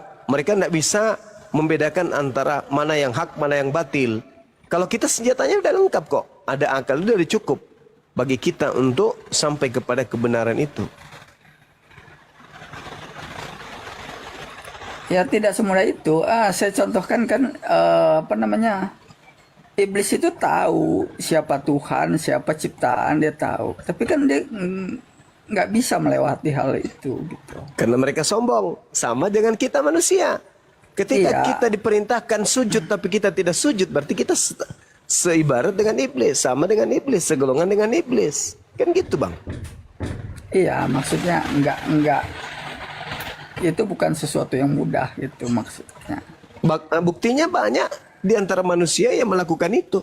Berarti potensi kita untuk bisa melakukan itu ada, tapi kita aja yang sombong, nggak mau melakukan itu. Iya, sombong itu kan artinya dia tidak mematuhi perintah Allah. Itu sangat jelas. Maksudnya dia kan ya emang dia tidak mematuhi perintah Allah. Gara-gara itu tidak sesuai dengan keinginannya. Justru itu yang kemampuan itu apa ya? Apa namanya? Bagaimana orang melewati hal itu? Kadang semua orang manusia begitu kelemahannya. Jadi apa yang dia tidak inginkan dia ya begitu. Kebanyakan manusia seperti itu gitu. Jadi apa ya makhluk tipe berkeinginan bebas itu emang seperti itu. Jin dan manusia atau setan dan manusia juga seperti itu gitu. Untuk melewati hal itu tidak semudah itu gitu maksudnya. Iya. Nabi Adam aja cuman satu larangan tidak mudah, kemudian beliau melewati. Apalagi kita manusia yang sekarang ini tidak mudah bagi kita kemudian untuk menjaga diri ini dari berbagai macam godaan untuk tidak bermaksiat. Tetapi ada penyeimbang. Apa penyeimbangnya? Kita sebagai manusia yang hidup sekarang ini sudah banyak kali contoh dan pengajaran. Nabi sudah datang beruntun. Contoh sudah Tuhan berikan. Orang-orang yang fasik, orang-orang yang ingkar, orang-orang yang durhaka, Tuhan sudah berikan contoh untuk kita tidak ikuti mereka. Nabi Adam wajar. Karena Nabi Adam manusia pertama dan tidak ada contoh orang tamak, orang orang serakah, orang zalim dan seterusnya. Tapi kita sudah banyak contoh bagaimana orang fasik, bagaimana orang kafir, bagaimana orang yang zalim. Itu udah contoh. Sudah cukup bagi kita untuk menjalani hidup ini dengan lebih baik. Karena sudah ada contoh-contoh yang tidak baik. Jangan ditiru, jangan dicontoh. Nabi dan Rasul sudah diutus mengajarkan cara ibadah. Itu diikutin. Jangan malah dibantah. Seperti itu, Bung. Jadi tak ada alasan bagi saya, menurut saya nih, untuk orang-orang yang berakal sehat, untuk ingkar kepada pencipta langit dan bumi dan tidak menyembahnya. Enggak, Gitu. menurut saya polanya tetap sama. Nabi Adam itu memang dimanipulasi oleh iblis, bahwa iblis mengatakan bahwa ini adalah pohon yang abadi. Kamu akan makan ini, akan kekal di dalamnya di surga. Nah, itu keinginan Nabi Adam, bahwa dia mempunyai keinginan ingin kekal di surga. Jadi dia karena keinginannya itu dia jadi melanggar. Begitu juga iblis, karena keinginannya itu dia tidak mau sujud, dia rela gitu membangkang. Begitu juga dengan manusia juga, demikiannya dia ingin kekal karena manipulasi iblis ya emang. Tapi keinginannya itu semua sama gitu, polanya tetap sama. Dia selalu menuruti apa yang diinginkannya gitu. Jadi polanya tetap sama. Gitu. Iya betul, polanya iblis itu menggoda dan manusia dalam keadaan diuji gitu. Jadi kalau ada manusia, dia keinginan dia adalah dia ingin lebih hebat dari siapapun, itu keinginan dia. Sedangkan keinginan Nabi Adam adalah dia ingin kekal abadi di surga, tapi dengan cara memakan buah kuldi akibat manipulasi iblis. Jadi sama-sama menuruti keinginannya. Yang satu keinginannya adalah ingin kekal di surga akibat dimanipulasi iblis, dan iblis juga menuruti keinginannya ingin selalu hebat dari siapapun gitu. Dua-duanya selalu menuruti keinginannya gitu. Polanya tetap sama. kalau yang ini saya tidak sependapat. Adam itu alaihissalam tidak pernah punya keinginan untuk kekal di surga. Coba dibaca di Al-Quran, dia digoda iblis bahwa iblis mengatakan, saya katakan kamu dengan sejujurnya bahwa buah ini akan menjadi kekal supaya kamu menjadi kekal di dalam surga. Itu manipulasi iblis kepada Nabi Adam. Iya, itu muncul setelah iblisnya datang. Kan firman Tuhannya, jangan kau makan. Nah, kapan kamu makan, maka kau akan mati. Kan gitu. Enggak, justru mengatakan kalau kamu makan buah ini, kamu akan kekal selamanya di surga. Itu kata siapa? Iblis. Ya iya. Ya, Ya, itu iya. maksudnya dari situ kita bisa lihat apa yang diinginkan Adam dengan rayuan itu. Ya, Artinya kan dia jadi- menginginkan kekal abadi di surga Oh, walaupun salah. Anda salah. walaupun dimanipulasi iblis bahwa mengatakan dengan bohong Itu bahwa buah ini, muncul. ah. Perasaan itu muncul setelah adanya iblis. Ketika iblis tidak datang mencobai Adam alaihissalam, ada nggak keinginan Adam untuk makan buah itu? Nggak ada. Nggak ada keinginan itu. Ya benar. Nanti datang keinginan itu setelah iblis datang mengganggu dan mencobai dia. Seperti itu. Dengan Pak. menawarkan buah ini akan mengakibatkan kamu akan kekal di dalamnya di surga. Walaupun itu bohong. Tapi dari situ kita bisa lihat apa yang diinginkan manusia, bahwa dia ingin kekal di surga. Dari situ kita bisa lihat apa yang diinginkan. Begitu juga iblis. Dengan perintah Allah suruh sujud, kita bisa tahu apa yang diinginkan iblis. Iblis menginginkan dia lebih hebat dari siapapun. Dia nggak mau sujud. Dia lebih hebat dari siapapun. Berarti kita bisa lihat itu yang diinginkannya. Gitu. Dengan ujian itu kita bisa melihat apa yang diinginkan kedua belah pihak. Apa yang diinginkan iblis dan apa yang diinginkan Adam sebagai manusia. Gitu.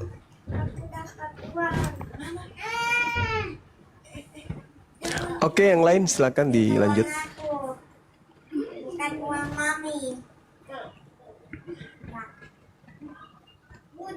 Oke, makasih Bang. Saya turun dulu ya. Oke, silakan.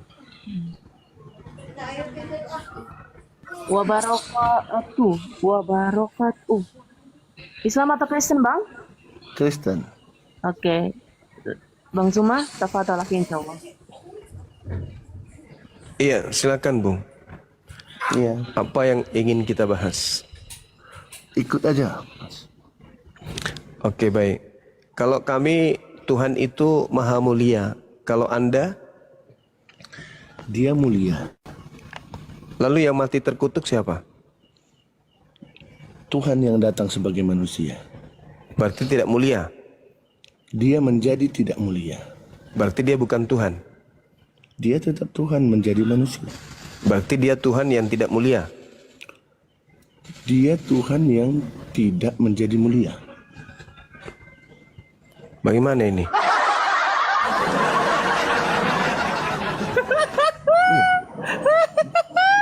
Hancur perpuluhan. Mati nih. Kok Tuhan jadi tidak mulia? Gimana? Dia datang untuk memang tujuannya untuk merendahkan dirinya dengan mati di kayu salib. Berarti Tuhan tidak mulia. Bukan Tuhan yang nggak mulia. Tapi Dia mengambil tindakan untuk tidak menjadi mulia dengan satu tujuan. berarti dia kehilangan kemuliaan. Enggak. Lalu? Dengan matinya dia itu, dia mengambil ketidakmuliaan. Ya itu dia, makanya berarti dia. Mengenakan kepakaian ketidakmuliaan. Jadi Iya. gini, kalau misalnya raja pakai pakaian raja, ya dia datang menjadi rakyat biasa, pakai pakaian rakyat biasa. Apakah dia menjadi tidak mulia? Pakaian yang dikenakannya itu tidak mulia, tetapi sebagai raja dia tidak mulia. Itu manusia kan? Ya, pakaian yang dikenakannya tidak mulia. Enggak, maksudnya yang tadi Anda contohkan ini manusia kan? Ya, benar. Apa Tuhan bisa dicontohkan selevel manusia? Ya. Dia malah datang sebagai manusia. Itu menurut konsep Anda kan? Kita sedang membicarakan Kristen. Saya membicarakan Kristen, bukan membicarakan yang lain. Baik. Menurut pemahaman saudara, kemuliaan Tuhan itu selama-lamanya atau ada saatnya kemuliaan itu hilang? Selama-lamanya. Lalu yang mati terkutuk siapa? Yesus, Tuhan atau bukan? Tuhan. Hilang mulianya berarti. Justru dia menanggung kutuk. Iya, itu maunya Anda kan. Siapa Itu yang maunya menghilangkan mulianya? Mulia itu seperti ini. Jadi gini, mulia itu bukan karena yang dikenakannya, bukan karena yang dilakukannya. Dia mulia karena dia mulia. Ketika dia membawa ketidakmuliaan itu, apakah dia kehilangan kemuliaannya? Enggak. Lah, tadi katanya kutuk dia. Sama seperti orang yang sama seperti. Jangan Anda ngarang dulu. Tadi katanya Anda mengatakan bahwa Tuhan Anda itu menjadi kutuk. Benar. Nah, siapa yang mengutuknya? Dia yang membawa kutuk. Iya, yang mengutuknya siapa? Siapa yang Bukan mengutuknya? menjadi kutuk, dia membawa kutuk. Loh, menjadi kutuk di situ, Menanggung saudara. kutuk. Di situ dikatakan dengan jalan menjadi kutuk. Pertanyaan Iya, saya. benar. Nah, Menjadi siapa yang kutuk. mengutuknya? Siapa yang mengutuknya? Menjadi kutuk. Iya, siapa yang mengutuknya? Pertanyaan Anda paham bahasanya Segala sebenarnya? sesuatu keadaan ada penyebabnya. Tuhan Sangat benar. Tuhan Anda dalam keadaan kutuk. Pertanyaan saya, siapa yang sedang mengutuknya? Menjadi kutuk. Iya, siapa Anda yang paham mengutuknya? Menjadi kutuk. Menjadi Yes. kutuk. Iya, siapa yang mengutuknya sampai dia menjadi kutuk? Enggak, pertanyaannya gak nyambung kalau menjadi kutuk. Loh, kan menjadi kutuk. Dikutuk baru. Kristus telah menebus Kristen dari kutuk hukum Taurat dengan jalan menjadi kutuk. Iya. Nah, Menjadi pertanyaan kutuk, saya, menjadi siapa kutuk. yang menyebabkan dia terkutuk? Menjadi kutuk artinya menanggung kutuk orang Iya, yang terkutuk. siapa bukan dia yang dikutuk. siapa yang menyebabkan dia? Siapa yang mengutuk Kristen, dia? dosa. Oke, dosa. Oke, dosa. Nah, sampai dia terkutuk karena Tuhan mengutuk dosa. Kok Tuhan mengutuk dosa? Lalu apa yang menyebabkan dia terkutuk? Dosa kan? yang membawa kutuk. Nah, Konsep awalnya Anda udah salah. Salah Bukan ya? Tuhan membuat kutuk. Dosa membawa kutuk. Oke, sehingga Tuhan menjadi kutuk karena dosa. Salah. Lalu yang membuat dia jadi Salah. terkutuk apa? Salah lagi Anda. Jadi Yang membuat dia Tuhan Anda terkutuk itu apa? Oke ya, konsep awalnya tadi dosa membawa kutuk. Iya, oke. Itu dosa. Berarti dosa yang membuat Tuhan sabar. Ya, manusia berdosa. berdosa. Oke. Lalu Digantikan oleh Tuhan, dia yang menggantikan kutuknya. Menggantikan sekarang dia. pertanyaannya, Iya. manusia menjadi terkutuk karena dosa itu siapa yang mengutuknya? Loh, dosa bukan dikutuk, Mas. Anda paham dengan kata-kata dosa membawa kutuk. Ketika Anda melakukan dosa, yang terkutuk siapa? Dosa membawa kutuk. Nah, dosa Siapa membawa pelakunya? kutuk. Iya. Dosa membawa kutuk. Iya. Yang menentukan dosa itu membawa kutuk siapa? Ya Tuhan dong. Karena kan Tuhan. jelas. Oke, Tuhan. Iya. Ketika Tuhan Itu kan Anda, kita- ketika itu kan Tuhan kita- Anda menjadi kutuk karena Salah. dosa, Ya. siapa yang mengutuknya? Nggak ada yang mengutuk. Lalu kenapa dia menjadi terkutuk? kutuk. Iya, Karena kenapa dia membawa menjadi kutuk? Kenapa menjadi dia- kutuk? Iya, Orang kenapa dia yang menjadi dikutuk. kutuk? Pasti ada yang mengutuknya. Orang yang dikutuk, Ya, dia yang menanggung. menanggung. Iya, Yang mengutuknya siapa? Itu baru pas. Oke, yang mengutuknya Itu baru siapa? pas. Yang Dosa, mengu- Mas, dosa. Oke, Mengutuk dosa. oke, Dia pun oke. tadi Dosa tadi yang mengutuk dosa. Tuhanmu, gitu. Kutuk dosa, bukan Ya, kutuk dosa, pelakunya. kutuk dosa itu kan ada karena Tuhan. Gimana sih orang ini? Gimana? Gini. Kok bocor kali pelaku. kepalanya? Konsep Anda salah dari awal. Lah, Konsep kutuk Anda ini salah. kan karena Tuhan yang mengutuk perbuatan manusia, kan gitu. Bukan kutuk itu. Anda membawa kutuk sendiri. Bukan dikutuk. Siapa yang mengutuk saya? Siapa yang mengutuk saya? Kalau Anda melakukan dosa, maka Anda menjadi terkutuk. Yang kutuk Bukan saya siapa? dikutuk. Ya, yang Bukan ngutuk saya dikutuk. siapa? Yang ngutuk saya siapa? Gini, Mas. Gini, kalau Yang Allah ngutuk mengatakan saya siapa? mengutuk Anda, nggak ada Yang ngutuk saya Anda siapa? sendiri Yang membawa ngutuk saya kutuknya. siapa? Yang ngutuk saya siapa? Manusia sendiri yang membawa kutuk itu ketika dia masuk ke dosa. Dosa itu yang mengandung kutuknya. Apa itu kutuk? Konsepnya berarti Anda nggak paham.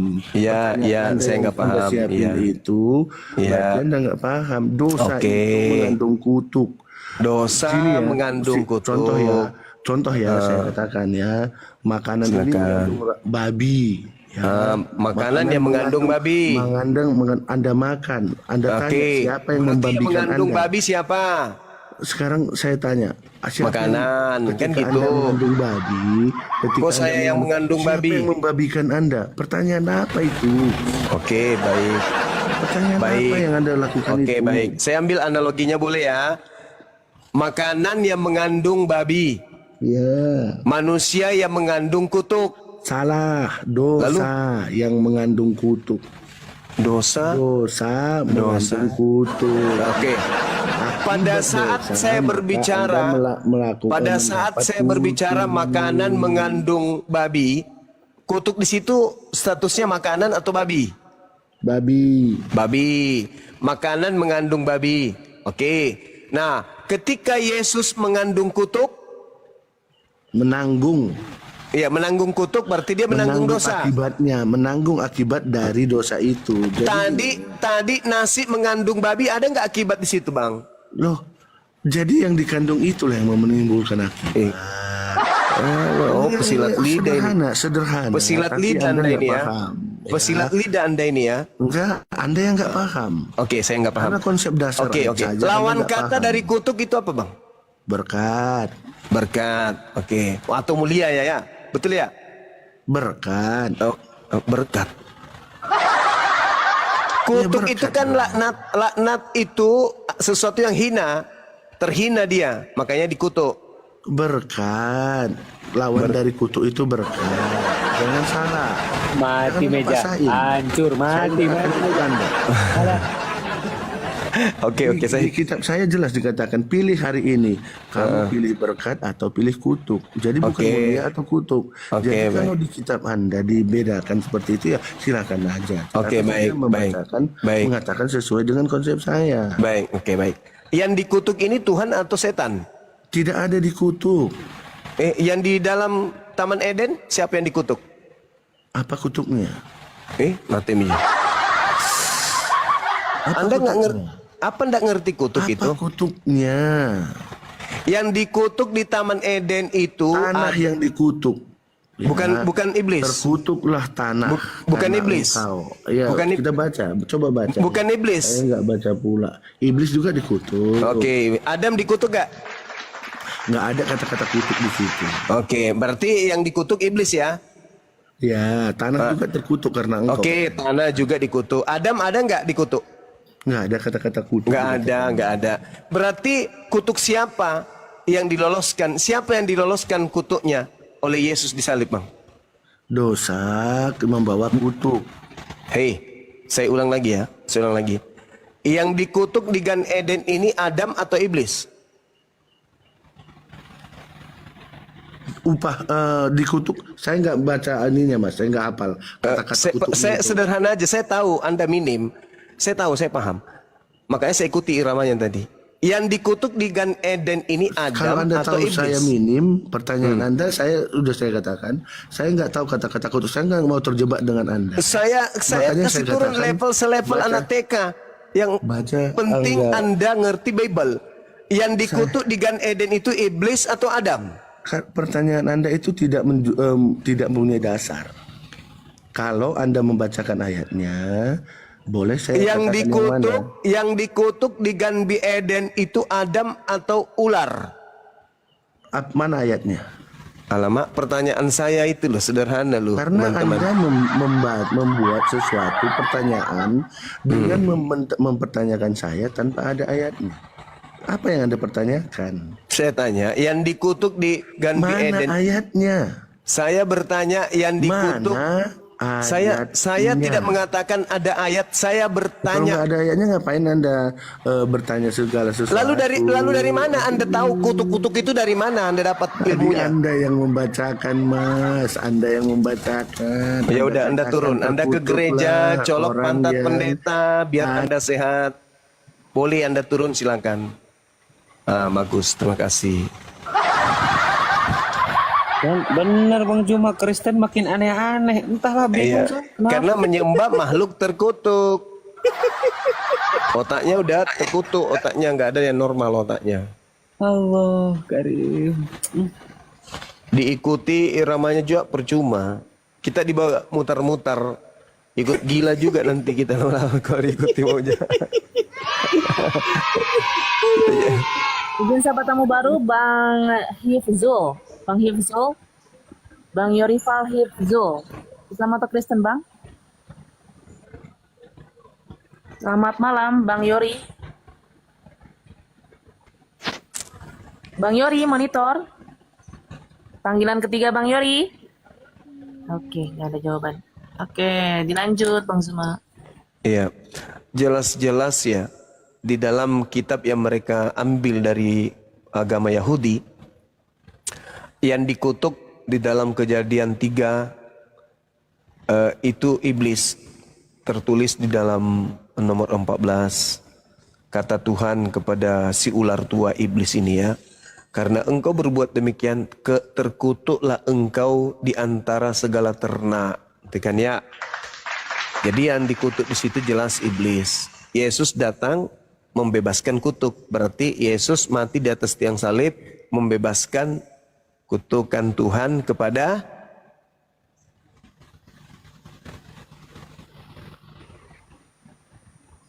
Iblis. Selamat jawabnya. Berarti iblis bebas dari kutuk. Yang membebaskan siapa? Yesus. Yang tepuk tangan dibebaskan kutuknya siapa? Iblis. Yang merasa dirinya kutukannya juga ada dan dibebaskan oleh salib adalah Oten. Berarti Oten merasa mereka bagian daripada iti.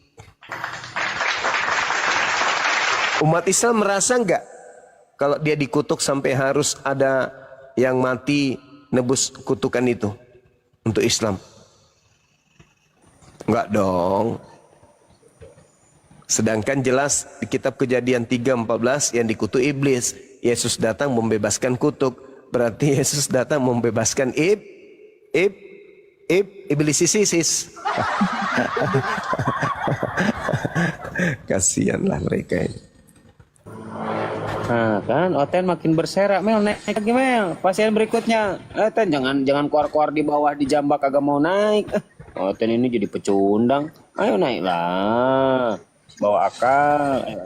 Naikkan lagi Mel. Soalnya ini HP udah ngelag ini ya. Aduh.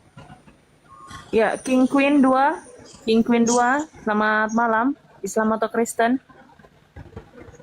King Queen. King Queen.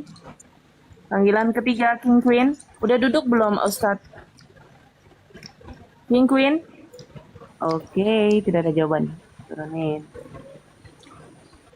Ya. Lanjut.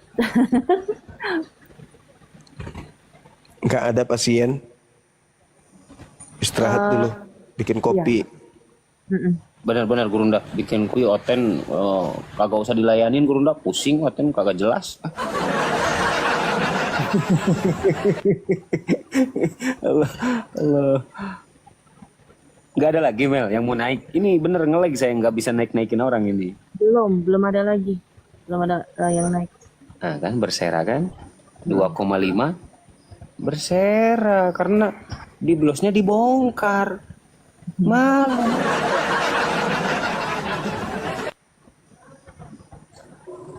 Kang Ardiansyah, apakah sudah istirahat? Nah, sampai Kang Ardiansyah tuh lihat.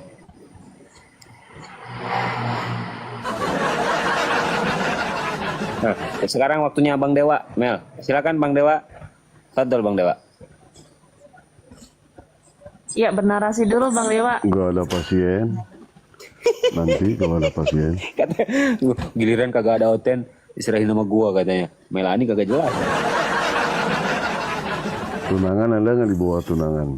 Kalau ada naikin Mulai. nggak apa-apa. Nah, mulai. Mulai dah nih, ya mulai dah. Ya, Iwan Pilah jangan lupa ya sambil di follow akun narasumber muslim di atas ya, saudaraku. Terima kasih banyak. Ya, Termasuk YouTube layar juga. Termasuk Oh, iya, YouTube kita udah. di subscribe juga. teman yang ada di YouTube-nya sini. Bunda Zuma ya, Zulkifli M Abbas namanya, yang belum subscribe, tolong di subscribe ya. Semua YouTuber para debater bantu disupport ya Ikhwan Fillah ya. Bang Ardi, namanya Bang Ardi ya, nama YouTube-nya. Terus termasuk YouTube saya juga, Abuya Strong Life ya Ikhwan Fillah. Intinya semua para debater bantu di support. Insya Allah subscribe gratis Ikhwan Fillah. Terima kasih banyak semuanya saudaraku. Lanjut Mel, disapa Mel. Ya, izin sapa tamu baru. Allah is my God. Selamat malam. Malam. Ini 2 kali mau naik nih. Islam atau Kristen, Bapak? Malam. Iya, Kristen, Islam? Oh, Islam. Assalamualaikum. Ada yang mau disampaikan? Atau ada yang mau ditanya? Silakan. Assalamualaikum Bang Juma. Waalaikumsalam warahmatullahi wabarakatuh, Bang. Kok suaranya itu sama? Lemes sekali. Ada saya ingin ini aja. Iya. Ada yang siapa itu kemarin di ini juga ada yang mengatakan bahwa mana ayatnya Nabi Muhammad itu disunat.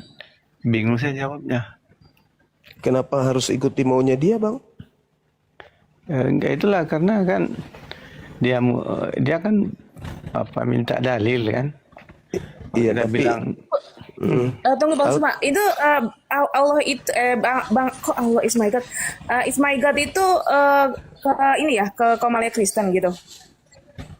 Ke Komalia Kristen kita ke atas tapi nggak bisa jawab gitu. Ayo marahin Mel, ayo. Jangan Bukan, macam-macam. ini. Kayak laki-laki nih kalau kayak gitu.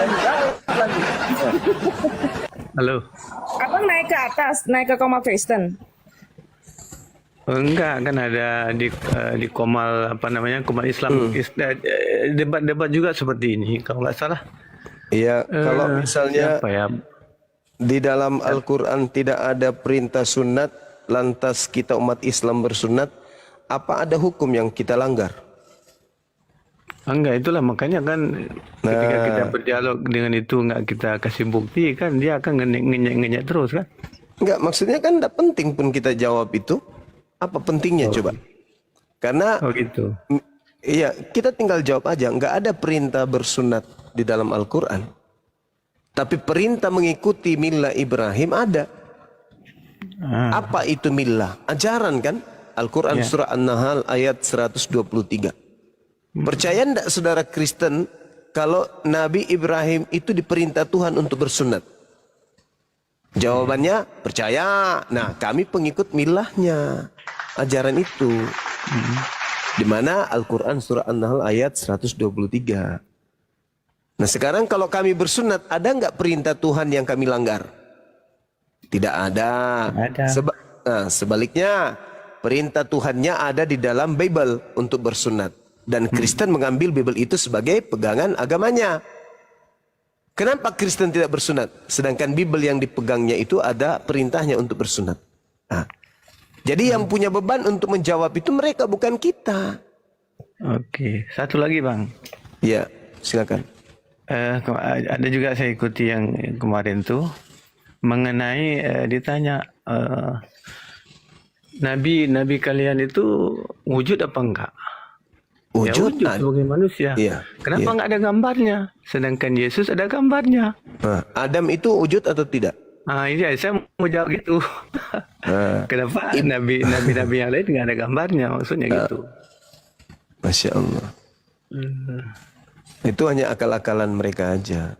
Sekarang kalau Paulus itu betul-betul wujud, siapa nama bapaknya?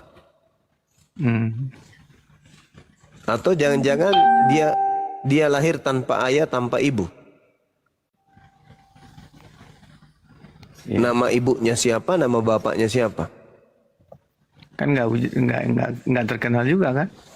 Nah, itu dia. Jangan-jangan Paulus ini juga fiktif. Kalau Nabi Muhammad kan seluruh jazirah Arab mengenalnya. Ya. Nah, sekarang Paulus ini siapa nama bapaknya? Nama ibunya siapa? Itu termasuk yang ada juga di konten Yusuf itu tadi juga ngomong seperti itu. Orang Nias itu kan. Saya ikuti tadi.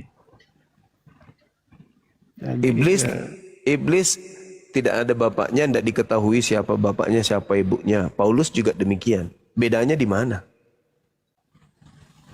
Sama-sama nggak ketahuan.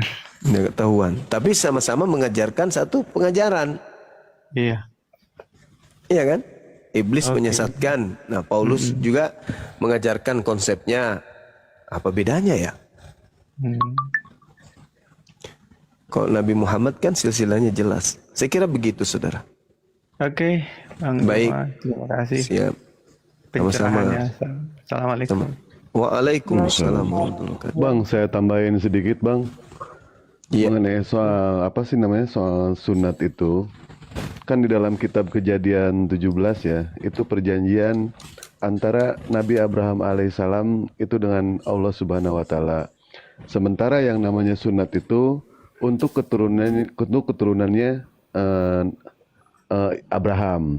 Nah, Abang tentu hafal tidak silsilah atau keturunan Nabi Muhammad apakah sampai kepada Nabi Ibrahim atau tidak, Bang? Sampailah. Hafal nggak? Cuman Ya, kalau kita lihat di kan ada dari Nabi Adam sampai ke Nabi Muhammad kan ada silsilah itu. Nah, ya sudah, itu aja ya. Jadi oke. keturunan Nabi Muhammad itu silsilahnya sampai kepada Nabi Ibrahim alaihissalam, Nabi Muhammad bin Abdullah bin Abdul Muthalib bin Abdul Hasim bin Abu Naunab bin Kusai bin Kilab bin Mur'ah bin Ka'ab dan lain sebagainya sampai kepada Adnan, sampai kepada Ismail, sampai kepada Nabi Ibrahim alaihissalam. Ya, itu aja.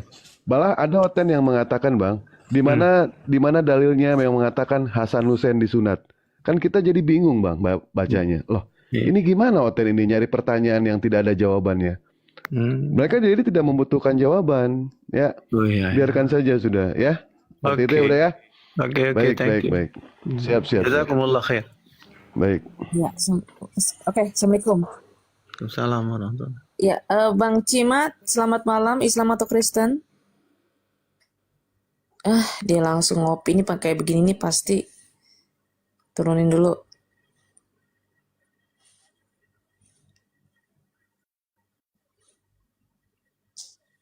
Oke, Bang Gempar, selamat malam. Islam atau Kristen?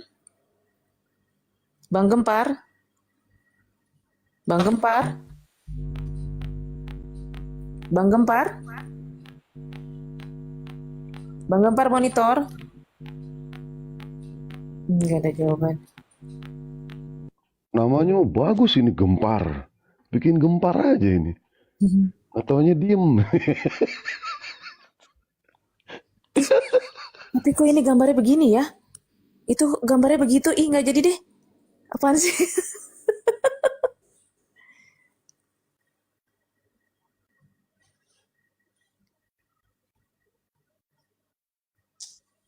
Ya, Bang GCV. Bang GCF ya. Selamat malam. Islam atau Kristen? Abang? GCF? GCF? Monitor GCF? Panggilan keempat GCF? Nggak ada suaranya. Kenapa ya nggak ada suara semua ya? Ntar dulu deh. Siapa tahu dia belum duduk.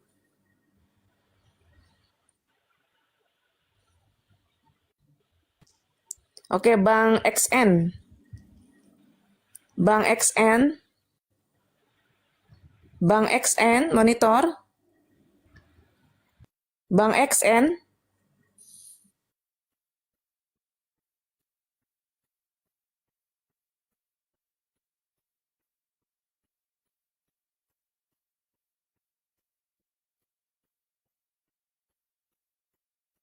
Bang XN, monitor. Ih, aku double ya suaranya. Banyak yang mau naik, tapi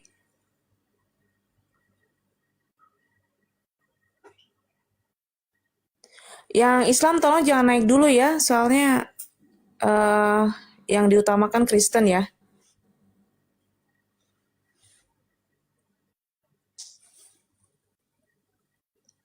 Bang Dewa, narasi dulu Bang Dewa. Iya. Ya paling narasi Dewa itu minta pendapat aja ya dari Bang Juma ya. Ada seorang yang mau mualaf, Bang. Dewa sudah cerita juga kepada Abuya. Tetapi dia itu pengen yang namanya keluar dari rumahnya. Dia pengen kabur. Untuk biaya ongkos itu pesen tiket pesawat dia ada. Untuk makan sehari-hari dan biaya ngontrak selama 2 bulan dia punya. Yang jadi pertanyaannya itu dia pengen diberikan yang namanya pekerjaan, Bang. Menurut Bang Juma gimana? Ini serius, tadi Dewa sudah ngobrol sama Abuya juga. Dia ada di luar Jawa lah. Gimana, Bang?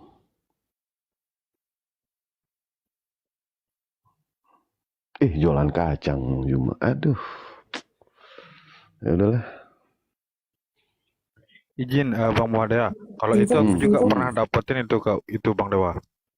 Tetapi caraku itu ini kan di Bali nih. Aku juga Pak Pakia, selamat malam. Islam atau Kristen, Pak? Pakia? Pak Pakia? Pak Pakia? Pak Pakia? Ih, suara anak kecil. Aduh, ini orang. Lanjut, Bang Dewa. Oh iya, ini Bang Dewa. Ya, siap langsung. Aku juga pernah alamin itu kan. Nah, dia kan dari Hindu, terus dia mengucapkan sampai dia dipukul dan dipukul itu sama pamannya gitu loh. Kan karena kedua orang tuanya itu sudah meninggal gitu. Tetapi dia dipukul sama pamannya gitu. Nah, habis itu dia tanyain saya, apa itu aku sadarkan di tempat ini. Sebelum aku bawa ke tempat aku sadarkan dia tuh kan aku sadar dulu nih untuk memastikan. Nah, benar. Terus dia itu langsung datang ke Nusa Dua, dia tinggalin rumah itu, tinggalin yang seharusnya jadi milik dia gitu loh. Tapi dia tinggalin. Nah, alhamdulillah aku masukin dia ke aku cariin kerja dan aku cariin kos. Itu dia kan masih tidak bawa apa-apa, cuma bawa baju aja keluar. Itu nggak apa-apa lah itu sebenarnya gitu. Nah, saya kasih buat belanja juga, bayar segalanya, terus aku kasih kerjaan juga, cariin kerjaan gitu. Tapi yang bikin kagetnya aku sangat-sangat syukur, sangat sakit, dia mau masuk ke pondok tempat aku ngajar. Itu yang bikin saya wow gitu loh. Tidak ada orang yang mualaf seperti itu, jarang-jarang gitu loh. Iya. Kalau enggak ya, Dewa izin sobat tamu dari izin dulu sebelum takutnya ribut ya. Bang Uda, selamat malam. Islam atau Kristen? Bang Uda, monitor, Bang Uda. Udah lama duduk nih. Bang Uda. Ya. Udah lanjut aja Bang Dewa. Oke. Islam atau Kristen? Oh, Islam Bang. Islam Mbak. Aku salah pencet tadi. Aku Oke. Saya izin turutkan. Assalamualaikum warahmatullahi wabarakatuh. Nyimak di bawah aja. Iya, oke, makasih. Bang Dewa lanjut. Ya, Dewa minta tolong ke yang di bawah aja deh ya.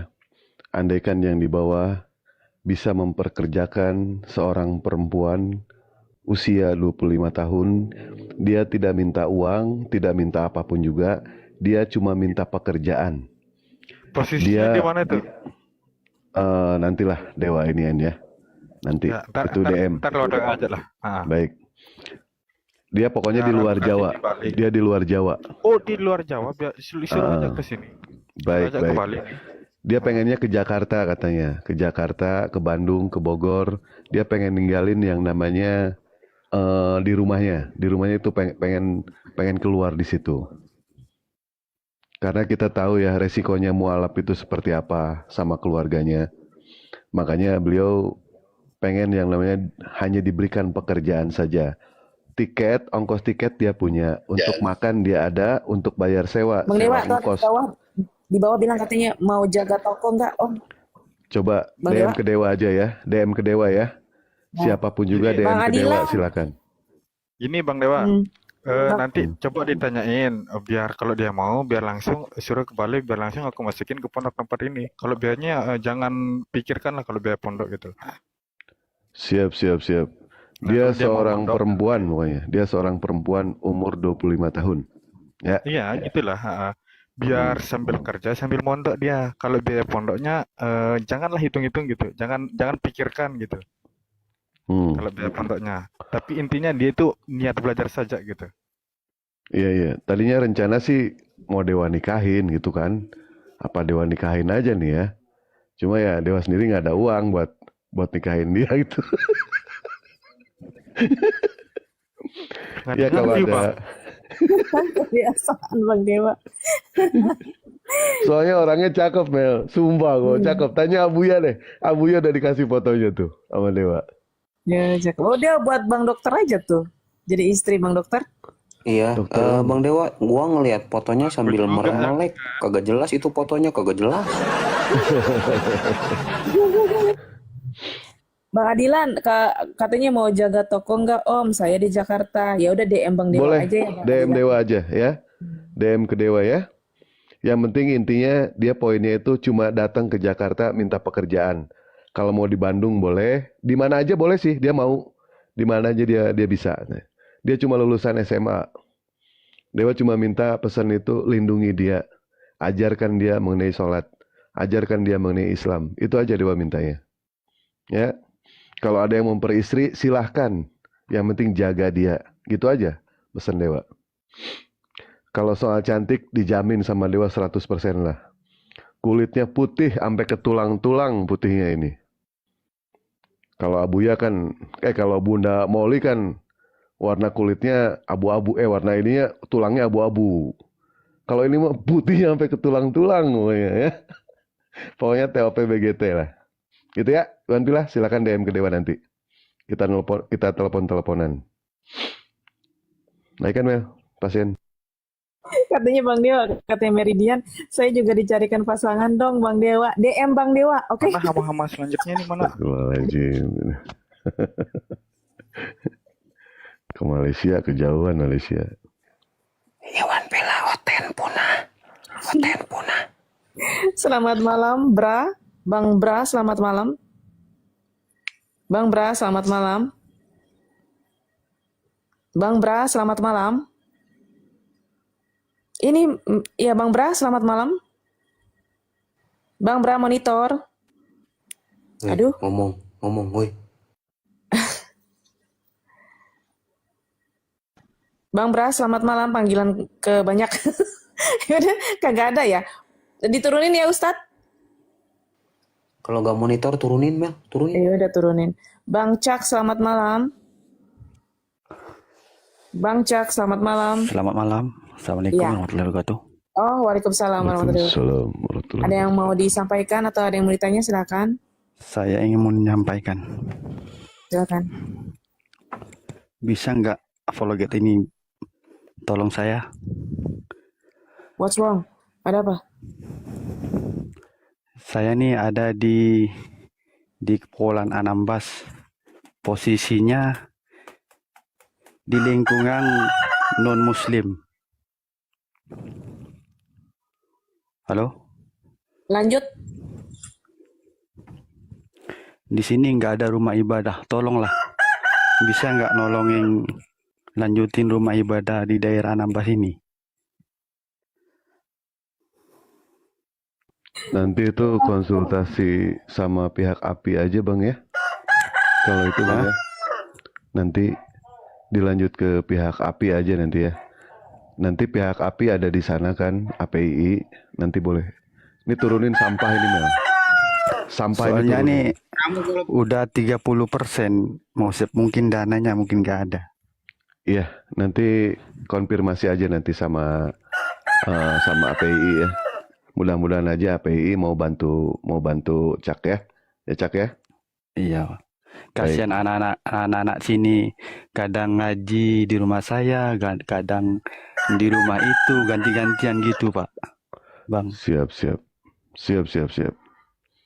Ini Nanti di daerah mungkin Batam mungkin tahu ini daerah Anambas. Air Sena. Di Batam ya? Desa Air Sena. Bukan di Batamnya. Di Anambas, Tarempa. Di Air Sena. Desa Air Sena. Oke, ada lagi Bang? Itulah saya minta tolong lah. minta Oke. tolong itu rumah ibadah itu. Kasihan anak-anak kami ini Insya Allah, yang insya Allah, ya. beragama Islam sini. Takutnya terikut lah bang. Menurut saya tuh. Oke. Soalnya nggak ada rumah ibadah di sini. Iya. Itu aja ya. Iya. Saya mau naikin yang lainnya.